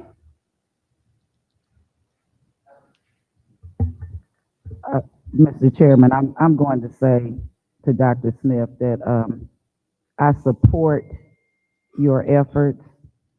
I just don't understand. I mean, $147 million in the bank. Delta's already given us some money. I'm all for spending $1 million for the department. You've gone out, you've done your work. They've seen fit to give us a grant. Otherwise, I guess the money just goes to waste. I think people understand when they end up with a job that might be grant funded that they wouldn't have it. But I will, Ms. Baker did touch on something, a student engagement specialist. You know what I'm about to say. We gave away we decided to have an attendance incentive last year. We had various amounts, I believe from 1,250 all the way down to 400. I don't know why we selected. Well, I do know that we needed to pick a number to give to every employee, but we decided to pick $1,250, which amounted to $5 million the first semester. We haven't paid the money out for second semester. I figure that'll be another $5 million, but we allotted $7 million. So that puts us a minus $3 million when we should have just picked the number in between the 1,250. That would have saved us some money, and I think that we should support our students. Dr. Smith, I may not have your program, your 4 E's in order, but I agree with you. I know one is employment, one is enrollment in college, one is enlistment in the armed forces, the other one is entrepreneurship. So I support you on that. Thank you. All right, unfortunately, I have another one for you, and what I'm gonna do is, Ms. Bowles, do you have a comment? Not just yet, I'm asking you, do you want to say something after Ms. Williams is finished? About the budget? Yes. No. Okay, and Mr. Christmas, are you? All right, okay, Ms. Williams, the floor is yours. Ms. Bivens, I had a question. You said the TRS is going up for us to pay, right? Does it go up for the teachers too? Yes, ma'am. It goes up for all employees that's eligible for TRS, including the teachers. How much does it go up for them versus for us? It's the same. So Remember I said that 68, we get reimbursed from the state for 68% of our certified staff for their salaries and benefits. That includes the TRS. So of that total amount, let me go back. Of that $12.7 million, we get about 68% of that back from the state. So that leaves about $4.1 million that we had to cover. I'm saying, like, how much more is that for, like, for the teachers, per se, like, a couple thousand? Oh, I'm not per sure. We year? didn't do if it's from 20.78 to 21.91%, and that's 21.91% of their salary. We didn't calculate how much it would be coming out of their check. I mean, and actually, that's not for them. That's on our side. That's on the employer portion that we pay towards their retirement. So theirs didn't go up. Theirs did not go up. No, ma'am. Theirs did not go up. This is the employer portion. I'm sorry. Okay. Yes. Okay, you can continue with your presentation. Okay, thank you. All right, so the next slide, we're going to talk about the proposed budget revenue for the general fund. So for fiscal year 26, we're projecting $267 million in local property taxes, and that includes our current year, which is off the digest, plus any delinquent taxes, because when we collect property taxes every year, we also get taxes from the prior year for people that pay late in the next fiscal year. Real estate transfer taxes when property is sold or transferred, as well as any other late fees and penalties. We get to collect that as well. Other local sources, we did bump that up to $16 million. That includes the interest that we've been getting interest, and what else? What else is next? I forgot. Other local revenue, I forgot. Miscellaneous revenues, yes. Dues, fees that we charge for building rentals and things of that nature. For state funding, we did get an increase in state funding. It was 403 is what we had originally budgeted. We got a mid-year adjustment to 408, and we got our initial allotment sheet from the state. So we're projected to get $421.8 million from the state in QBE funding this year. We got a slight increase in our equalization, and then it was decreased our local 5-mill share. That's where they reduce our funding based on our millage rate across the state. So we did get a little reduction in that. Then federal funding's at $480,000. This is where we budget the funds we receive for our JROTC officers. And then other local grants is at $22 million compared to $7 million last year. The majority of that is that's where we put our state grants, but the majority of that is from us budgeting the funds, about $19 million in other funds for the electric buses for a grant that we just received. So we're projecting 728.7 or 0.8 if you want to round up in anticipated revenues that we're going to be receiving. And again, that includes the state grants as well. This is a chart that shows how the funding is divided. You can see 59% of our budget, our revenues rather, come from state funding, with the 36%, the second largest pot of money is from our property taxes. This shows our expenditures by function. You can see instruction, pupil services, improvement of instructional services, school administration, general administration, transportation, all of those items. We show what original budget for 2025 and versus the proposed FY26 budget. And as you can see, the majority of our fund is going to that function for instruction, which is our core business. So our total proposed expenditures is $741 million for this year. And this chart just shows what the majority of those expenditures are. Again, it's almost 62% is in instruction. It's at 9.93% is in maintenance and operations. We have 6% in school administration, which is where the principals, all the school administrators are in that area. So this just shows a picture of how these funds are being spent. This shows our FY26 proposed expenditures by object. So, I said earlier that 88% of our budget is tied up in salaries and benefits. As you can see, 57% of our budget is in salaries, with 28.3% of it in benefits. And then the remainder of it is in operations. We have purchased professional services, supplies, property, other expenses, and other uses. So that's the $741 million by object. Again, a picture of how these funds are being spent. See personal services, which is salaries, 57.7%, with personnel services and benefits being the next largest expenditure that we have. So when we adopt the budget, we have to adopt all funds. So we want to show you the special revenue funds, capital projects, debt service, and enterprise funds, and then total all funds by those categories. So for special revenue funds, this is where all of our federal grants are. We budgeted $31 million. We're sure we'll probably get more, but we're waiting to see when we get in the fall, when the federal government ends their fiscal year. I think it's in September. So we'll know then how much money we will actually be receiving in federal funds, and we bring that back to you as we've always done. I started doing this past fiscal year for you to amend that into the budget. Capital projects funds, this year, it's a little higher than it normally is because we have the $70 million that you see there. That's the anticipated SPLOS revenue collections.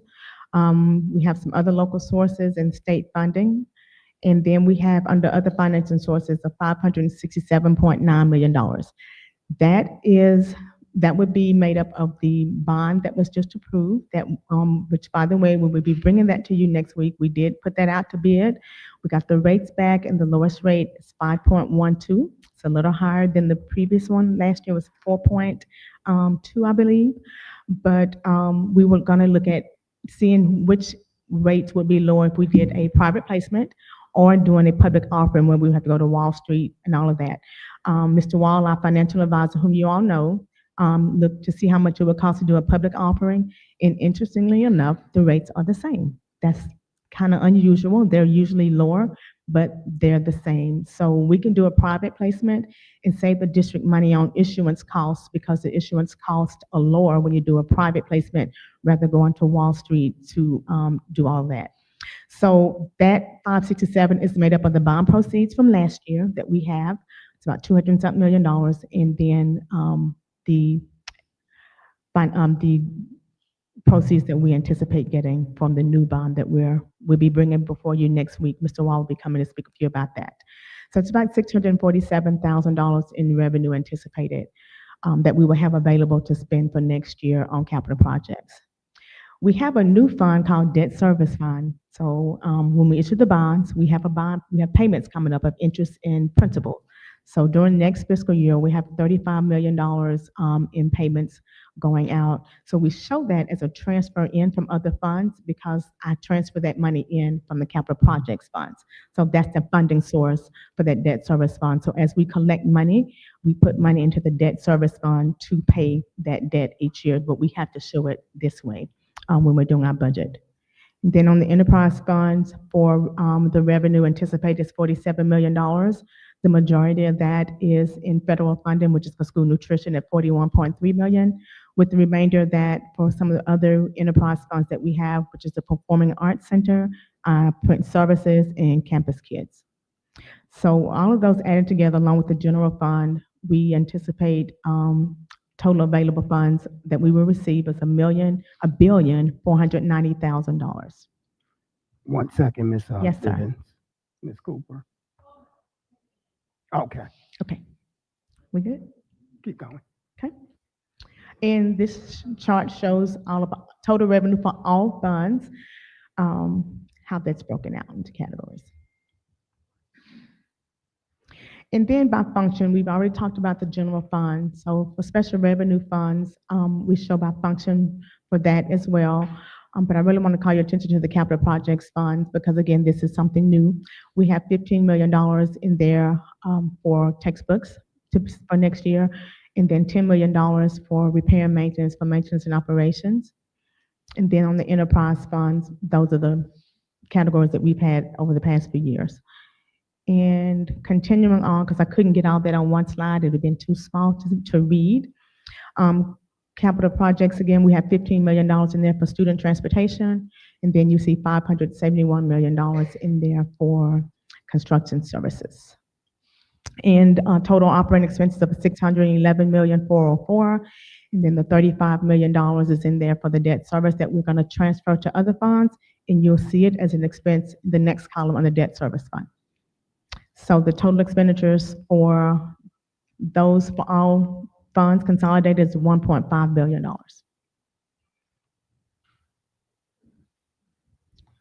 Okay, there we go. And you see that, you see the $12 million for the general fund that we were requesting to use out of fund balance. All the other funds, revenues equal expenditures. The only other one was over in the enterprise fund, but they have a fund balance of $2 million.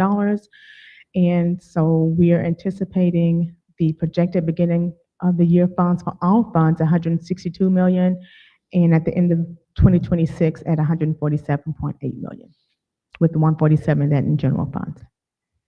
And also just a reminder that the general fund grants include that $19 million for the electric bus grant that we're receiving. I'm sorry?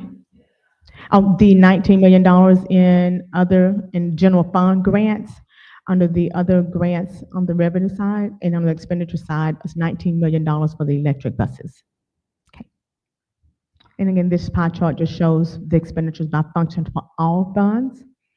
And this year, again, it's a little different. You see that yellow section is for the facilities acquisitions and construction services. It's a little higher than it normally is because of all the construction projects that we have anticipated expenditures for next year.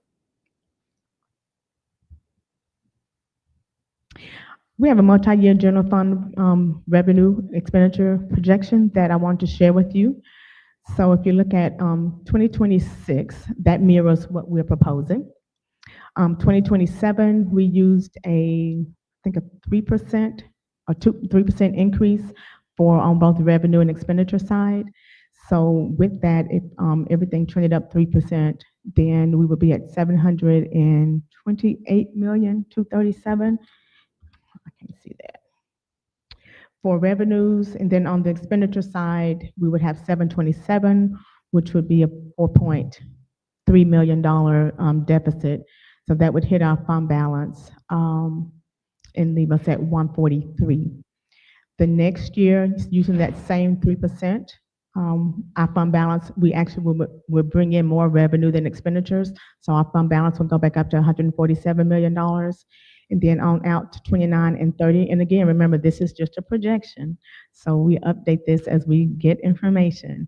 And so we're certain by 2030, we should be in good shape if things continue to increase. And we also included cost escalations on the operations side as well. So I wanted to share that with you as well. And at the bottom, when we talked about fund balance, we put the jewel money in there, the jewel settlement funds that you have.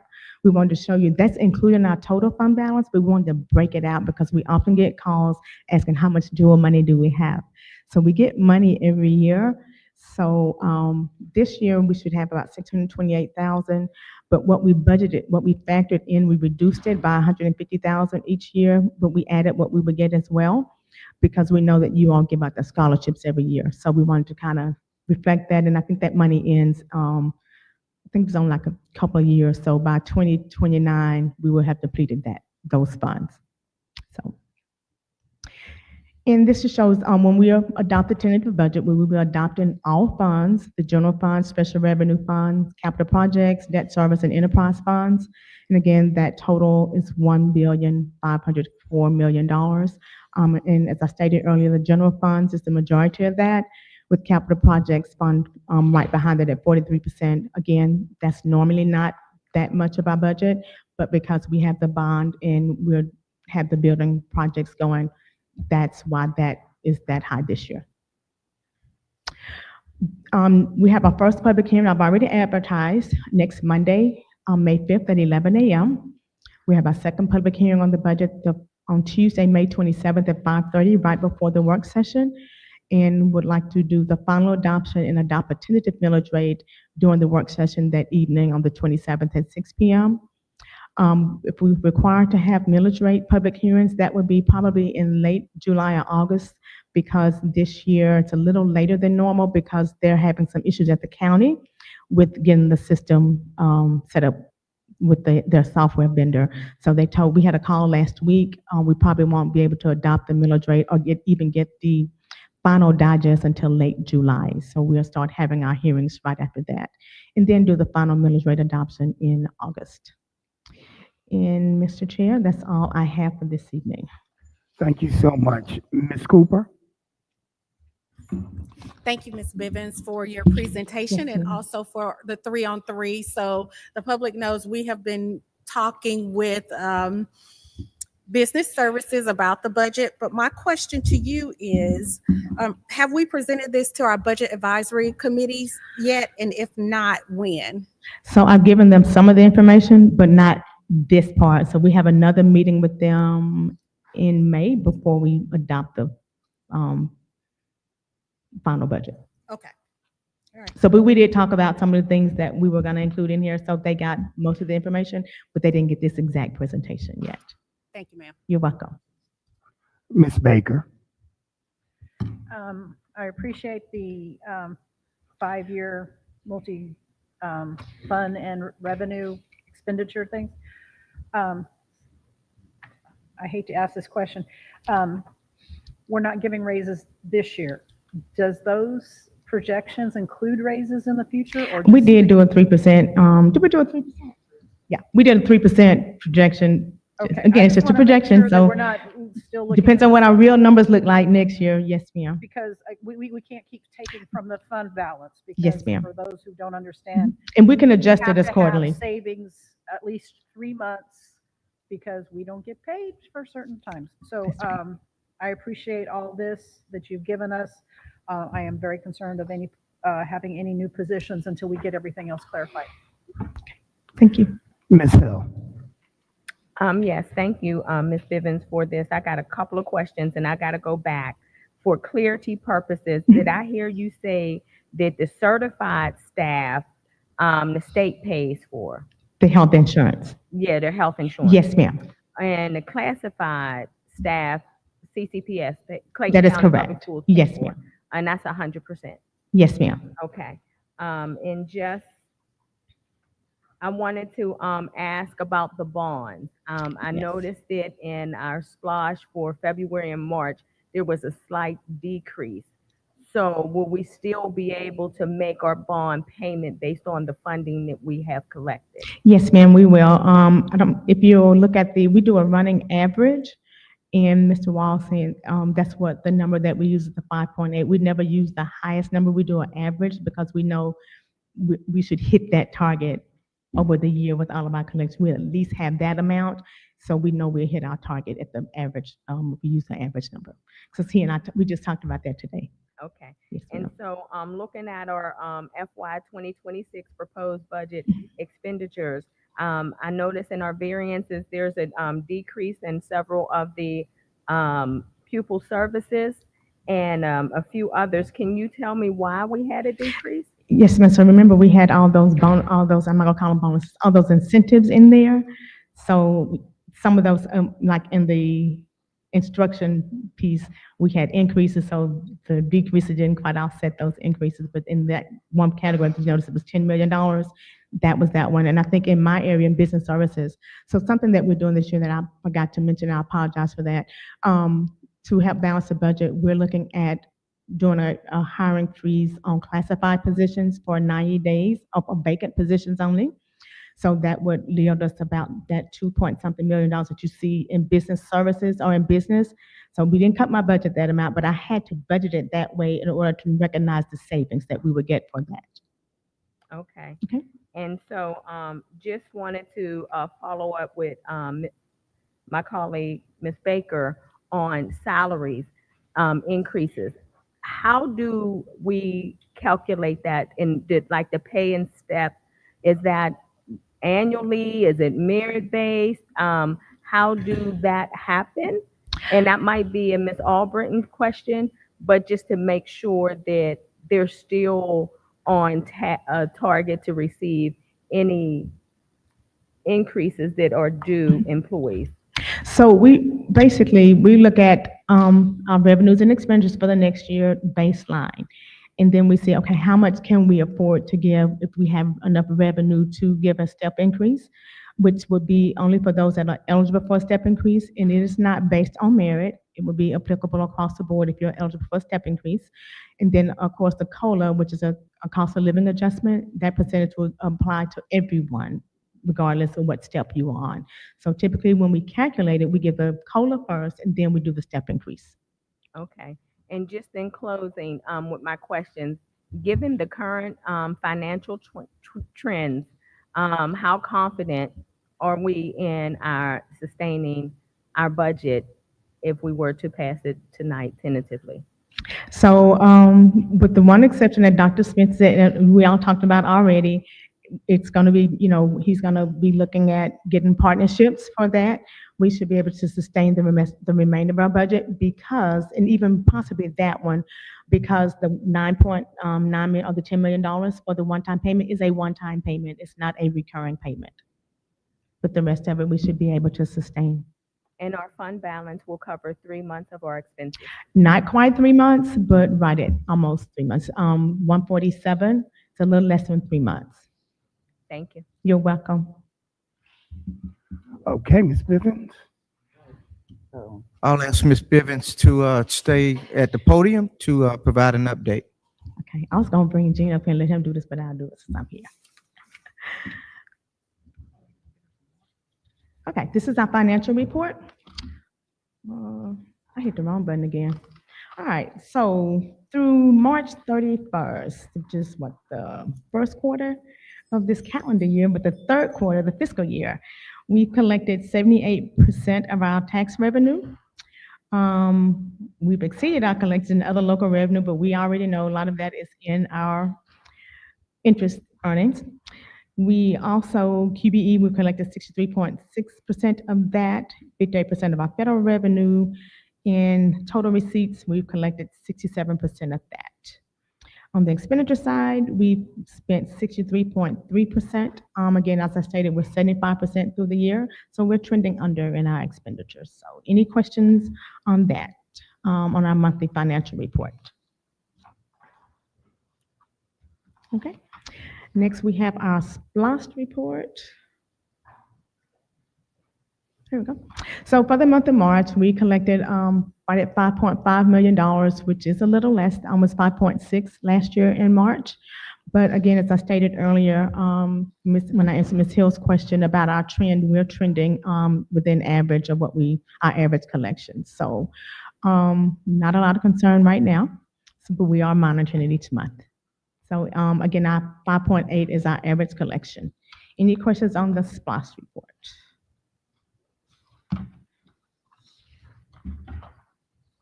All right, next we have our purchasing report.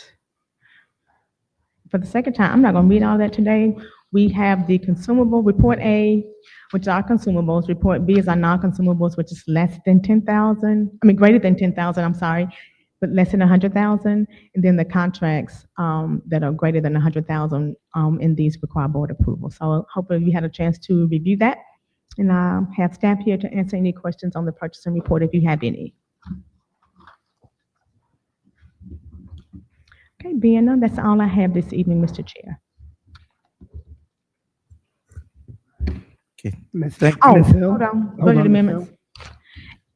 Do we have budget amendments? And I did not bring my budget amendments with me. You have the budget amendments with you? You have them in your computer? Yeah, bring them to me, please. That's okay, I don't have to go over those. Did you all read the budget amendments? One question. Yes, ma'am. Ms. Bivens, I just have a question for you. Thank you. Excuse me, all other funds budget comparisons on that sheet that is, part of our package? The all funds budget comparison. Oh, yes, ma'am. Okay. Okay, so I noticed that the L4GA grant, we only spent 19% of that. And it's 1.8 million. I want to know, are those funds that we get to keep or do we have to return them? I think we spent more than that. Let me look into that. And because we have people in those positions. So. And it may be that it could be a coding that they're being coded to somewhere else and not to the correct, and we need to reclassify it. So we'll look at that. Thank you. Because that's fine if you'll just let me know, but Yes, I ma'am. just happened to notice that. Okay, thank you. One more question before you get to the amendments, Ms. Goree. Since she mentioned that grant, didn't we just give those teachers, those coaches, a teacher contract? We've eliminated those people. Yes, ma'am. She said, we did give them a teacher contract. Yes. So the grant you just spoke of, we've eliminated those individuals. Thank you. Oh, it's wrong. It's touched on your phone. This iPhone, this iPhone. No wonder. Okay, thank you. Okay, so the budget amendments. So this one is to accept funding from the foundation in the amount of $107,000. And is to support the following initiatives. We have a teaching and learning literacy for $40,000, $15,000 for teacher appreciation, $10,000 for the STEM competition, $4,500 for PBIS, $2,500 for the North Clayton Middle School Girls Who Code initiative, $5,000 for Fine Arts Department at Riverdale High School, $5,000 for Fine Arts at Monday's Mill High School, $5,000 for Fine Arts at Lovejoy High School, and $27,500 for CTAE student transport. And then for professional learning, $6,000 for GACE stipends and $4,000 for teacher training. Hold on.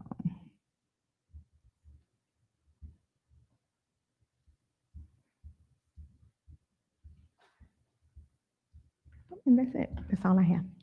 Fantastic, thank you. Thank you. Thank you, Ms. Bivens. I'm sorry, Ms. Bivens, Ms. Williams. Yes, ma'am. Looking on here, it says that we amended the budget by $107,000 for the money from the foundation. But down here, it said they deposited $124,000. So, what was the rest of it for? The $124,000. You told me what it was for, but I don't remember. They gave us $124,000, but we're doing only $107,000 for the budget amendment. You told me, but I don't remember. Thank you. It went to the schools, to student activities for the school, and went to the schools. So we don't put that, we have to send that directly to the schools. We're just a flow through for that, It was divided up equally. for the balance, to the schools. Yes, ma'am. I'm saying to all the schools, it was divided up? How many schools was it? She said she thinks it's just 4 schools. We can send it to you if you want to know what 4 schools it went to, the amount that went to each school. Okay, I'll do that. Okay, but yes, ma'am, and she told me that, she said that might be a question because it does show 124, but the district is only receiving 107 of it for us that we have to account for. The rest goes to this, we have to send it directly to the schools because it's for the schools for them to use for whatever purpose that the foundation gave it to them for. Okay? Ms. Baker? I appreciate you showing us when these come in and everything. And my question probably has to be, we will answer at a later date, and that's fine. But how do we choose who gets what from the foundation? Or how does the foundation decide which, because I see a couple schools here and of course other things that I know they give to, but I just don't know the process of how a request is made and how they approve it. So if we could have that in the future, because to be honest, I've talked to people at schools and goes, oh, well, we will just ask the foundation because they got lots of money. And lots of money doesn't last a long time if you use lots of money. So just in the future, if you could give us an idea of how that works. So I'm clear, you would like to know the process on how the foundation, how they select who they fund and what they fund? Right. How does a group request the money, and then how is it approved? Gotcha. Okay. Yes, ma'am. All right. I'll reach out to Ms. Packer and ask her. All right. Thank you. Mr. Joseph? Thank you. Thank you, Ms. Bivens.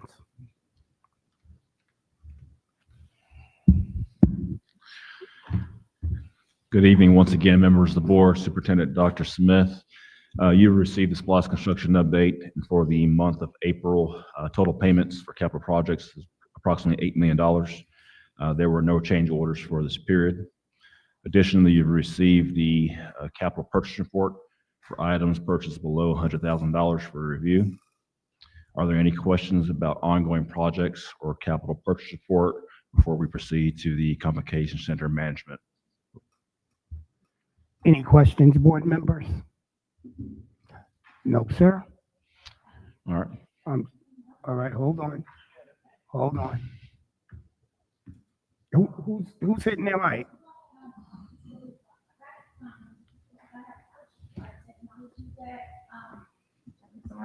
When I was reading the packet, you had in here, I'm trying to find it, for us, it dealt with technology as a Forest Park. Mhm. And I was concerned with the Wi-Fi and all that. You know, it's in our packet. I read, I had to find it. But my concern is technology. And Mr. Sykes can probably present this in his next presentation when we have our next meeting. I'll put it on the agenda, Mr. Chair, that we need some information regarding our Wi-Fi services in our schools. It's just utterly embarrassing. This past weekend was an indicator. We have a big, beautiful building, but we can't get access to anything. And so that's a concern for me going forward when we have these schools. And Mr. Sykes has given me a little background on that.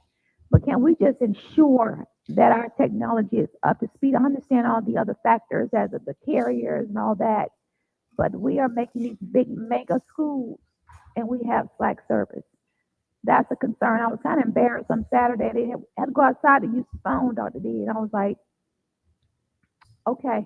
So, I mean, it's just that we need to just come up, I think, a better strategy of how we need to do it. Just explain to me how that is about. And you can just give me a report and just clarify that a little bit more in depth along with you and Mr. Ronnie. When you want to do so tonight, it's just a little brief synopsis. I don't want anything deep, but I just want to make sure that we're on top of everything when it comes to our technology and being able to access. Thank you, Ronnie. Okay. Thank you. Ms. Corey. I actually wanted to follow up on that question, particularly we were talking about Morrow High School.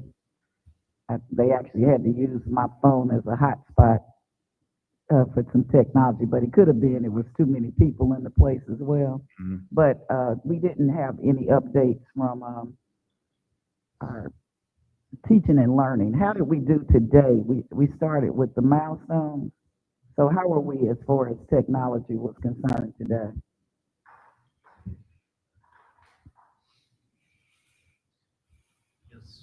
Good evening. There was no issues with technology as far as milestones testing went today, other than something within the application itself, with some of the text, some of the accommodations was causing some of the texting to be spaced out a little bit more. It seemed to be something that we were able to address with the actual DRC company, and they had a solution for us to go ahead and go through and take care of that as well. Okay, well, that's good since we had, so I appreciate that. But I think that problem at Morrow is just maybe too many people. And, you know, when we built the school, it's always been a problem in there. Yes, and some of that is the cellular signal, and that's some of what we're speaking of, and that's some of our challenges, because we do have pockets within the school district, within the county, Right. actually, that cellular signal is very low. We've talked to different carriers, because unfortunately at that point in time, you're having to deal with 3 different carriers, AT&T, T-Mobile, and Verizon, all to see, hey, where are your towers? What's the cellular service? And they are very, very secret with their information on what they want to give. They don't want people knowing where their towers are, exactly what the signal is in those areas. So a lot of times the information's very, they're not very transparent with it, but we've been working with them to get it. I know some of the areas, I'll give an example of Lee Street Park here in Perry Career Academy. Verizon has gotten really poor over the past few years. So we've been really working with them on trying to figure out how can we increase this cellular service. So, all right, thank you. Ms. Hill?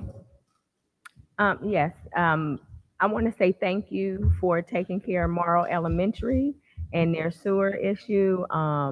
Grateful for that. And just wanted to follow up with, given the time frame changing for the convocation center, are we on task for all of the other constructions?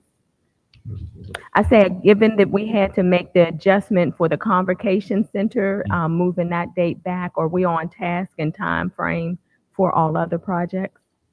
Yes, ma'am, overall. The next largest project is Forest Park Middle School, and we are confident that we will have the school ready for school start. The only concern is the gymnasium, but to answer your question, yes, ma'am, we are tracking along. Okay, and then one other, just for clarification, are we using just media for all of these projects? No, ma'am. We have a variety of contractors performing our work. Just going off the top of my head, you have Evergreen Construction performing Lovejoy High School. You have Carol Daniel performing North Clayton High School. Construction Works, minority-owned firm, performing the work here. So we have a pretty good pool of contractors performing work. Okay, thank you. And last, just a shameless plug. I didn't notice if the PLC was on any of our projects to be a refresh, an update, or anything. Just throwing that out there. Yeah, the next phase of project has not been finalized. We're reviewing with the needs with all stakeholders. We'll review it with the superintendent, and we'll provide a recommendation to the board in the near future. All right. Dr. Haney.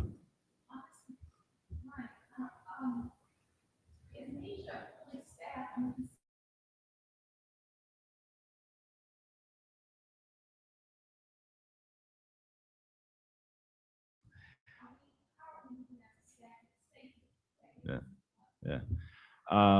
Yeah, I mean, it's, we are in unique, relatively speaking, the project is going well. I know I reported last month that the project is running late, but the biggest issue there is not labor, it's really procuring the materials. So the specific materials are the fixed seatings and the low voltage systems. That's the conversation we're having with the subcontractors. Ms. Cooper? I don't know whether this question is for Ronick or Dr. Smith, but someone will be able to answer it. So we have in our packet that RFP That's the for the company. That's the next presentation. Oh, okay, okay. Yeah. Any other questions? All right, along those lines, Dr. Ralph Simpson will provide the update.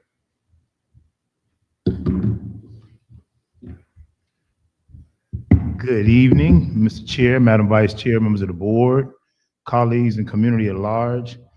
You've received an executive summary as it relates to the RFP that Ms. Cooper is referring to, and is a recommendation that the board review for informational purposes the proposed award to the Wright Production, TRP now incorporated, which includes the 20% of participation.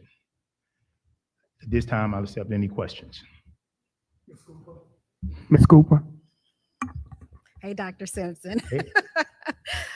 Can you tell me what the next steps are once we approve this RFP? If you can just tell the board and the community, what's the next steps moving forward? Once you approve this contract from the RFP, actually the Clayton County School Board Foundation is the one that executes the contract, because the school district doesn't necessarily, won't be operating the Convocation Center.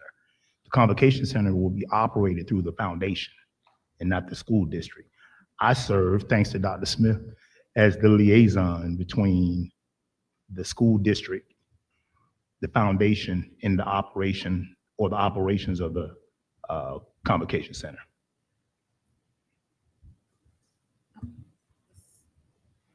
Ms. Hill? Oh, I'm sorry, just to follow up. Do you Sure. feel comfortable in like telling the community what's in this and what that company or would be, what their operations would be? Yes, so just like any major arena, and let me preface my comments by saying this first. You know, we're a school district and we're about the business of teaching and learning, but we're about to take on a major project and investment. We're building an arena and a Convocation Center. And regardless to those that have invested in it, it is still going to be signified as ours. So we had to be very, very careful and strategic. This committee that decided, as we narrowed down the list of those who made recommendations or requests, I have to be honest with you, a few of us were novices to this work. We're educators, and we've not been in this space. So there were some that were on the committee who have been, and we had to rely on their expertise just so that we could move forward in the right direction. This decision with this particular organization or company is very, very crucial. And it was a very, very lengthy process that lasted maybe 4 or 5 months. And they flew down, and they had the expertise and the experiences of operating major arenas, whether it be concerts, conferences, and all of the things that we anticipate and expect to get out of this convocation center and make it very, very useful to not only the community in Clayton, but the communities beyond Clayton and metropolitan Atlanta.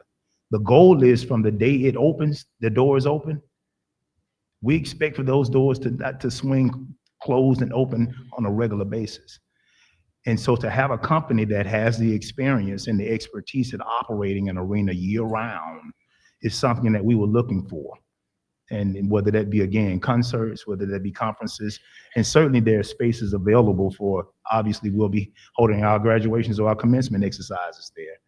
But I can think of many instances like proms, for an example, that many of our schools are spending $15,000, $20,000, and $25,000. This building is run, it speaks lightly of, it's going to be, it's going to be decorated, and the aesthetics is going to be so pleasing that any and everyone want to try to use it. But we're very, very confident that this company will be able to provide that type of service. Ms. Hill? Thank you for that, Dr. Simpson. I just wanted to ask, I noticed that, did we only get 2 bids for this RFP? We did. Yes, ma'am. And I noticed that the other person who submitted the bid, it was extremely low. And is that because they didn't have the experience? That's exactly correct. Okay. You're exactly right.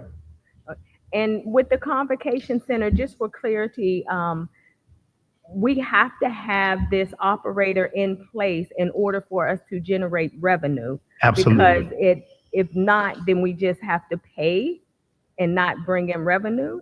Would that be accurate? We have to pay for the building? Well, if we did not, then we'd essentially be constructing a building and giving it over to someone else. And that's not our intention. Okay. Exactly. And so we need to have this person in place in What type of time? If Because our we will be left with intentions are to enterprise it. Right. In addition to that, thanks to Dr. Smith, in addition to that, we would be responsible for the staffing and all of what it requires to run the day-to-day operations. And again, I go back to the fact that we're a school district, and that would create, a totally different line of work for us. And that's all I wanted you to clarify for the public, for Yes, those ma'am. who are listening. So thank you kindly. Yes, ma'am, you're welcome. Nor can we be a for-profit organization. Not-for-profit school district. Ms. Baker?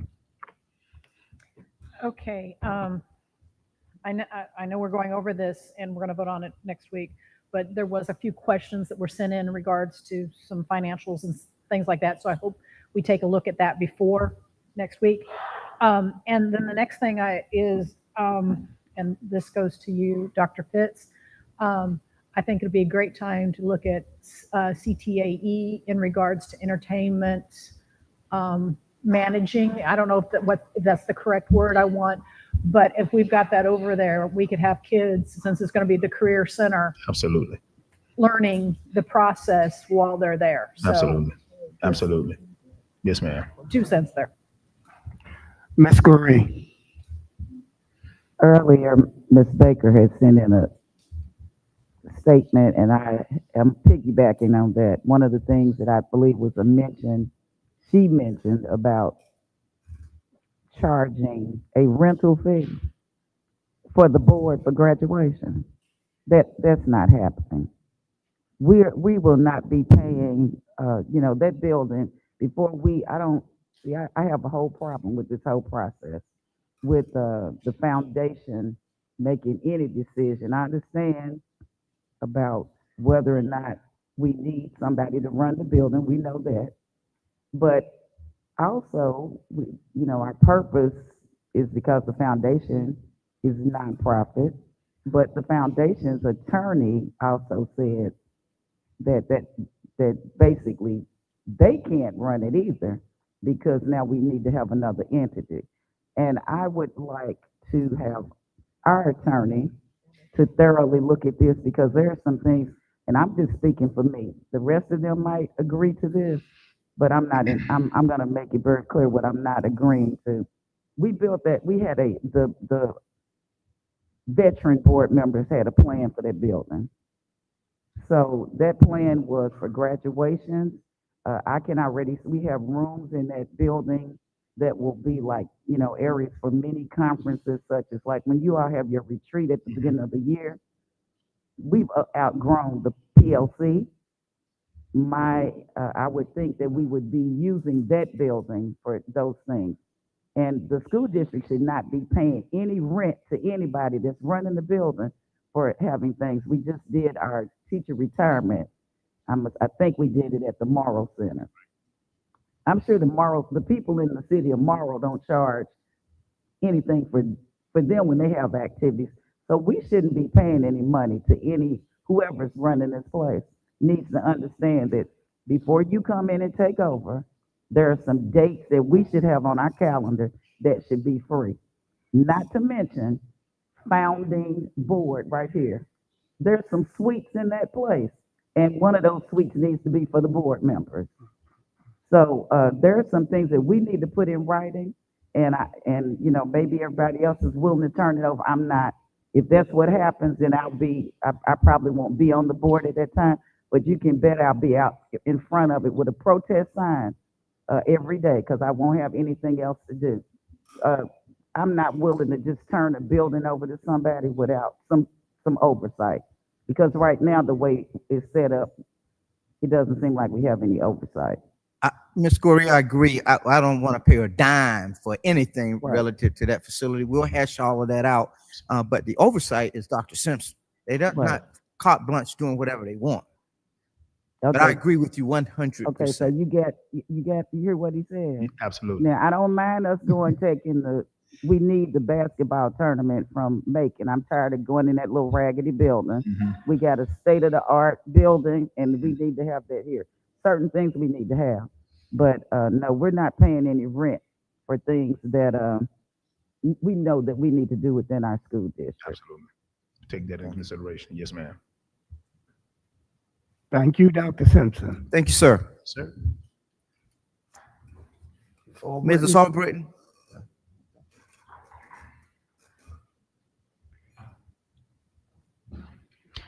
Good evening, Mr. Chair, Madam Vice Chair, members of the board, Superintendent Dr. Smith, colleagues, and community members.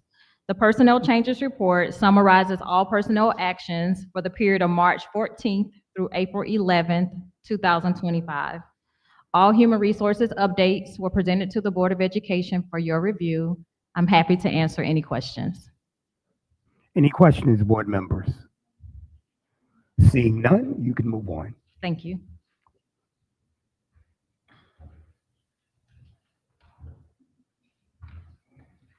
Okay, we're up to board matters. We're almost there.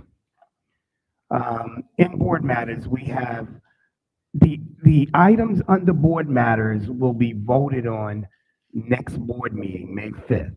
So we're open for discussion on these items under board matters. The first one is K-12 social studies, 9 to 12 language art textbook adoptions. Is there any discussions that we have? Oh, you guys are gonna present? Okay, come on up.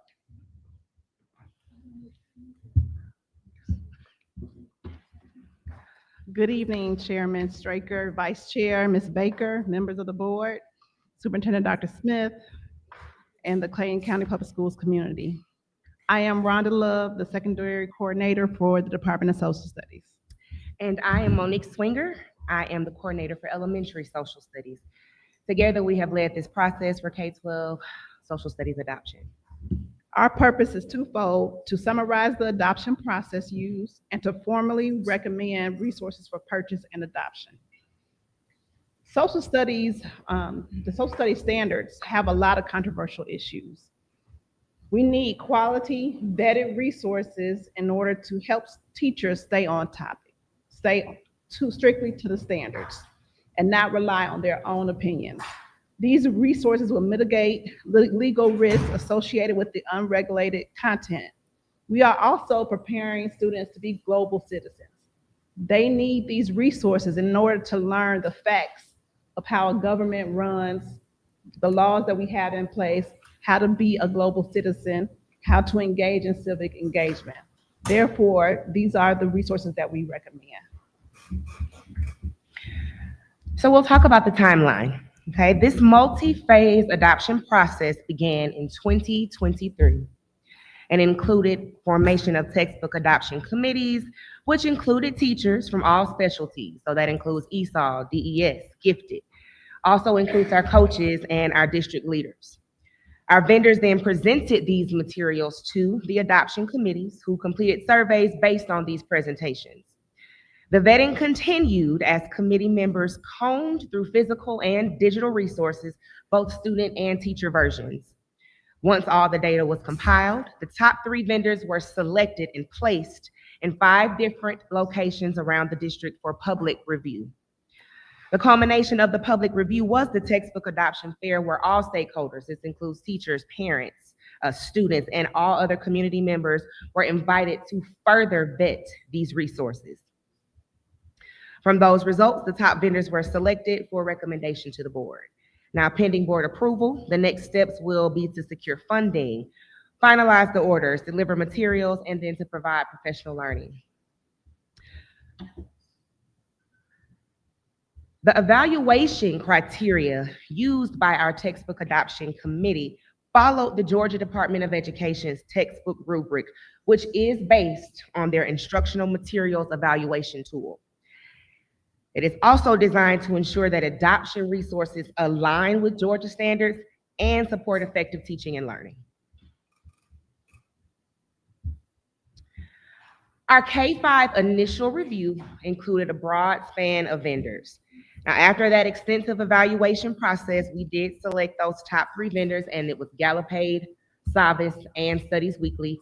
And then we looked at the DBQ project as an ancillary resource. For secondary, we also looked at a variety of resources, and our final selection was Bedford, Freeman and Worth, Cengage, Discovery Education, Gallup-Aid, Newsella, Perfection Learning, and Savvis. And again, the support material, the supplementary material would be the DBQ project. Now, to ensure that these resources are used with fidelity, they are embedded into our daily lesson plans, and they are monitored through monthly usage reports and classroom observations. For middle school, the same, with Gallup-Aid as our recommended resource. We have a daily use that's also embedded in our 8th grade lesson plans, monthly usage reports, and we will also observe them during their lessons to make sure that they're being utilized in a way that they're supposed to. For high school, again, we have our core foundational resource at Savvis. They are also embedded into our U.S. history lesson plans, Bedford, Freeman and Worth, and Perfection Learning for our AP courses, which is strictly aligned to the AP pacing guides as well as the AP exam. And then we have Cengage, Newsella, Discovery Education for some of our electives. Now, we know that implementation is only as strong as the support that we put behind it. So we have a multi-tiered program that deals with professional development that includes virtual collaborative planning and grade level embedded sessions. All of the vendors do provide professional learning, and a lot of that professional learning is already embedded into the cost. All right, so for our K-5 resources, I am recommending Studies Weekly as our foundational source. It supports literacy. It integrates seamlessly into our current lesson plans, and it saves Clayton County Public Schools over $2 million when compared to the other options. As an ancillary resource, I recommend the DBQ project. This platform supports document-based writing and it enhances student engagement. Together, these resources equip our teachers with the tools they need without overwhelming them with disconnected programs.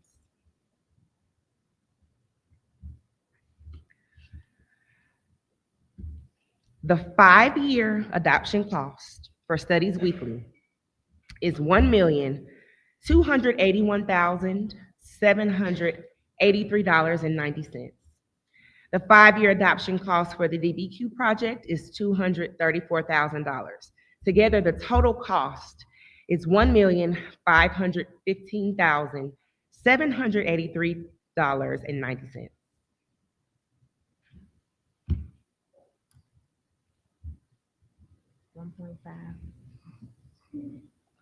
Okay, for secondary, for middle school, I'm recommending Gallup-Aid. It's a consumable where students are able to annotate the text.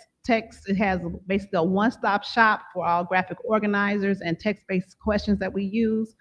Savvis is for our high school courses, our core courses, and they, again, are embedded into our lesson plans already. Perfection Learning and Bedford Freeman and Worth are for our AP courses. Newzella, Discovery Education, and Cengage are for the electives. Also, again, for our supplemental resource to support writing in social studies, we have the DBQ project as a recommendation.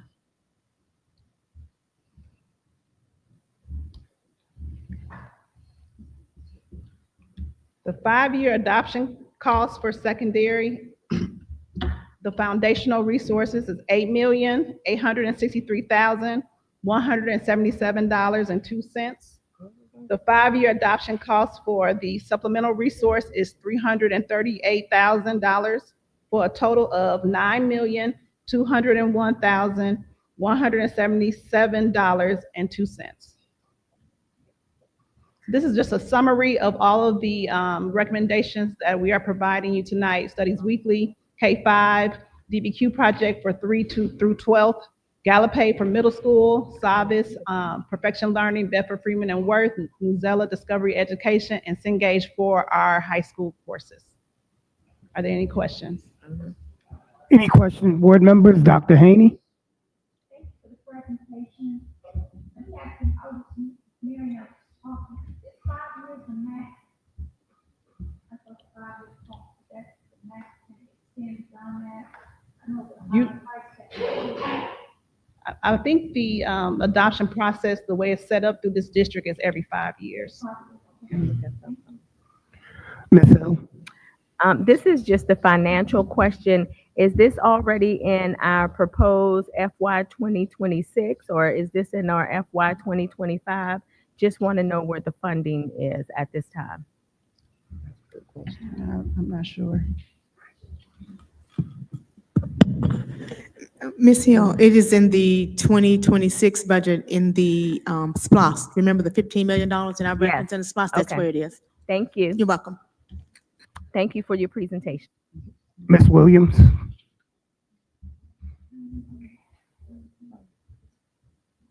Are these books or virtual things? Are they like the books for everybody get one?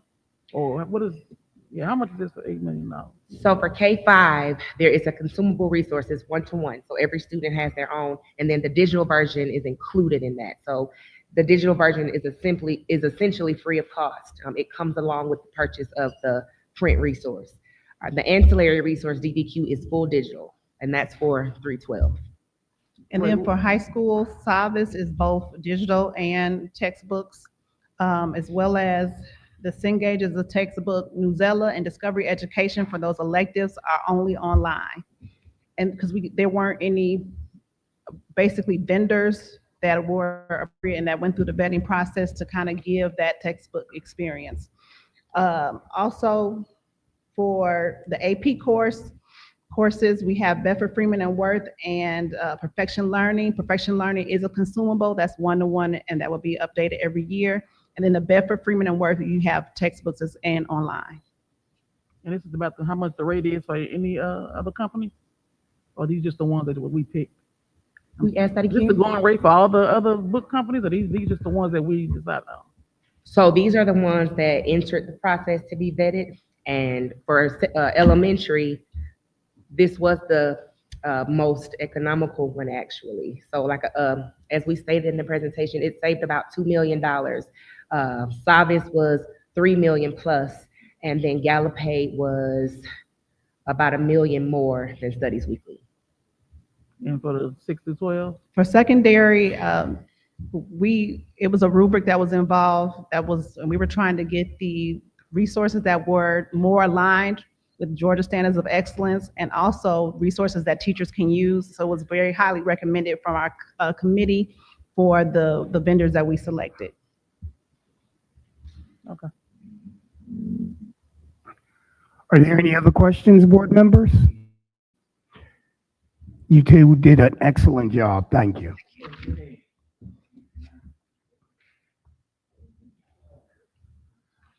Next, we have we have another, okay, all right, got another one here.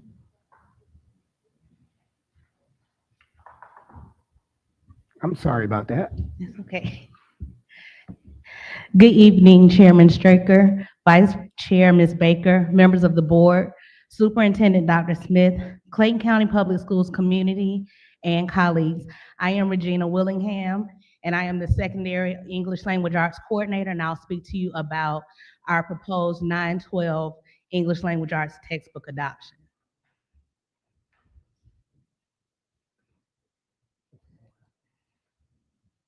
Okay.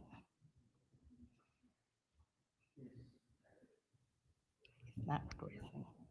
No, it's not working. It's not working, no, sir. Thank you. So like social studies, like K-12 social studies, the purpose is twofold, and that's to provide a summary of the process and to recommend the adoption and purchasing of 9-12 English Language Arts textbooks. It is important to note why we need this adoption at this time. Our current textbook, Springboard ELA, that vendor is discontinuing the use of that resource. So as of May 2025, the use of that resource will sunset for our district. And so in order to support the provision of evidence-based instruction that aligns with the new, with Georgia's new ELA standards, and to ensure that our teachers and students have vetted high-quality instructional materials, it's imperative that we look to adopt new resources for 9th through 12th grade. So for high school, that's why it's only 9 through 12. So the timeline, I'll just kind of go through the timeline. Well, it's the same as the social studies timeline, so we can move forward. The steps are exactly the same. The process is aligned district-wide for textbook adoption. That includes the stakeholders involved as well as the Godot textbook rubric that's used to vet those resources. So like K-12 social studies, we reviewed a variety of potential vendors, and through our process, we landed on our core or foundational selection with HMH into literature, and our supplement to core or ancillary material would be Newsella ELA.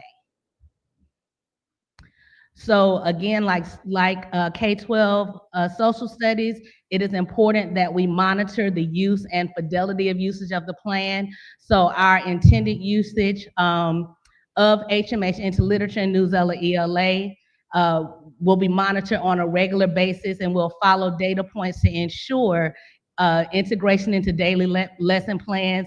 We have, each platform has embedded data reports that we would be able to use to ensure, again, fidelity of implementation, as well as platform performance data reports so that we can monitor how our students are doing as well.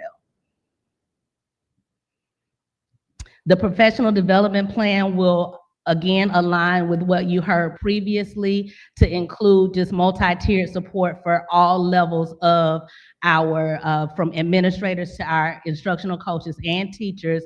And again, our sessions will be tailored for each grade level and each group. So our recommended resources are both our HMH into literature again and Newsella ELA. HMH into Literature is a blended resource, meaning that it is both print and digital. It is, the print version is consumable, and for students, that means that they are products that the students can keep and touch and be hands-on and interact with. And so the adoption includes each year through the adoption, a new books will be given to each students, because those students keep and interact with their books on their own.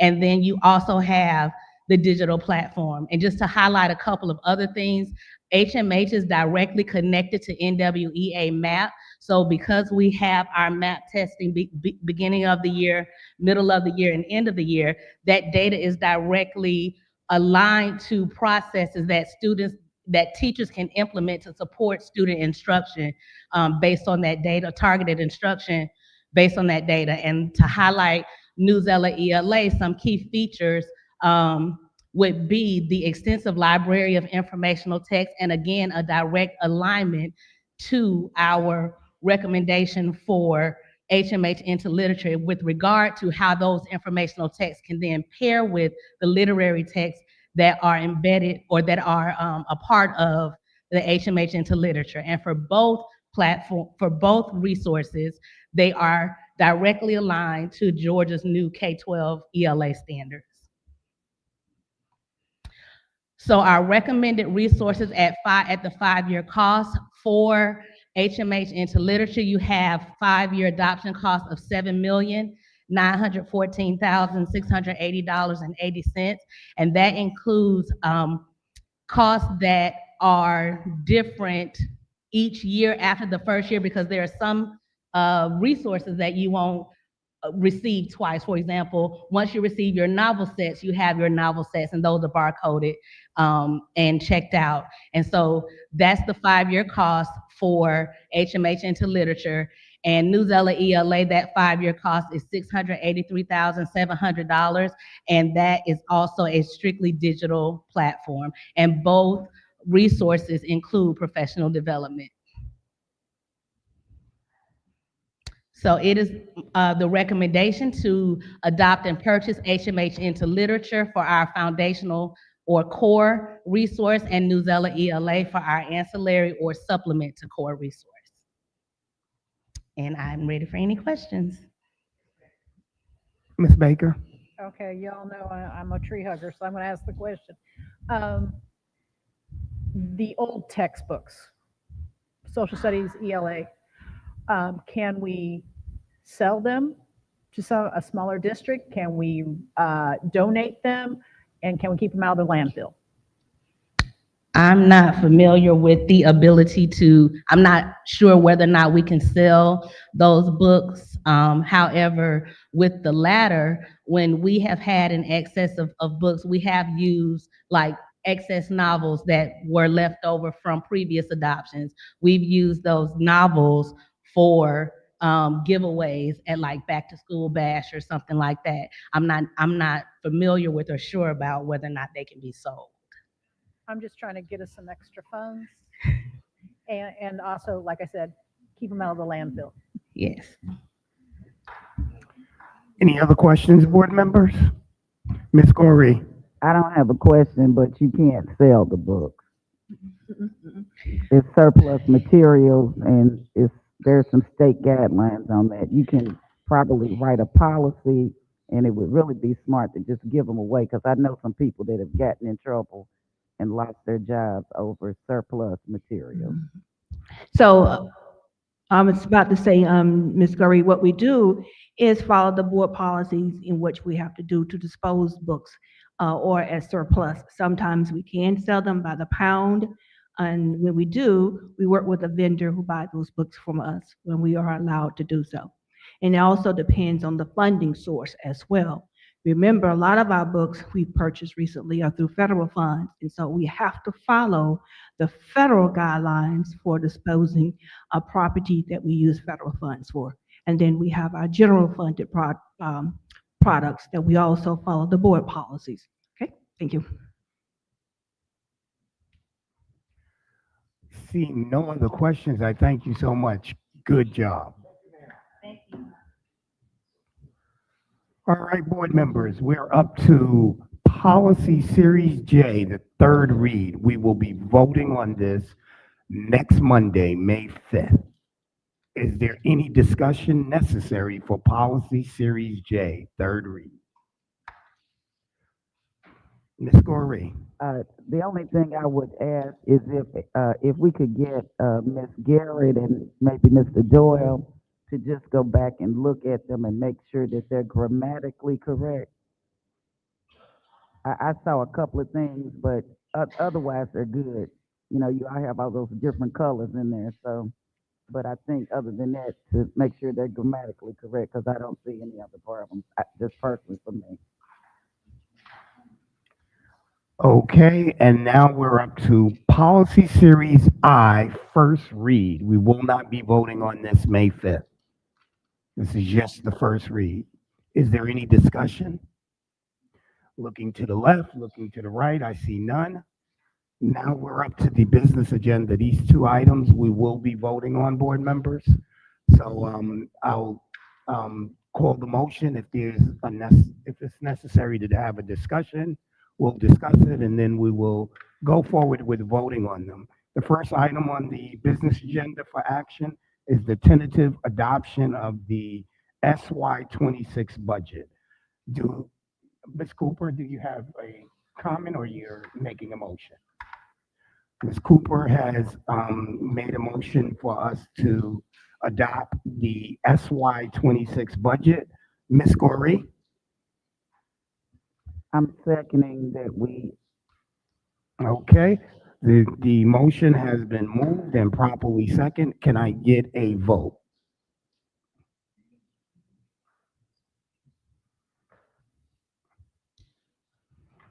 Okay, I have 7 for and 1 negative on 7-1. Did Mr. Christmas? Yes, it's All past right, 8 yep. o'clock. We have 7-1. Please make sure that the public understands, because I've been getting quite a few text messages, that this is the tentative Right. adoption of the budget. Very good point, Ms. Goree. you. So this budget, we're, in order for us to move on with the budget process, we have to vote on moving forward by voting on a tentative adoption of SY26 budget.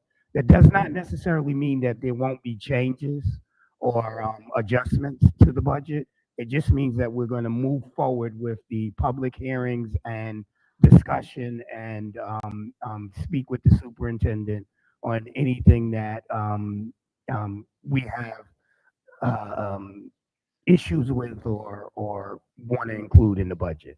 So this does not say that the budget that was presented this evening is moving forward. It's without adjustment. All right, so I need a motion on the approval of the proposed board meeting agenda for May 5th. Ms. Cooper? I'm so moved. Ms. Baker? Second. The approval of the proposed board meeting agenda for May 5th has been properly moved and seconded. Can I get a vote? All right, we have 1, 2, 3, 4, 5, 6, 7. We have 8 votes unanimous with the board members that's present. Madam Vice Chair, am I missing anything? People, I appreciate your time and patience this evening. Everyone get home safely.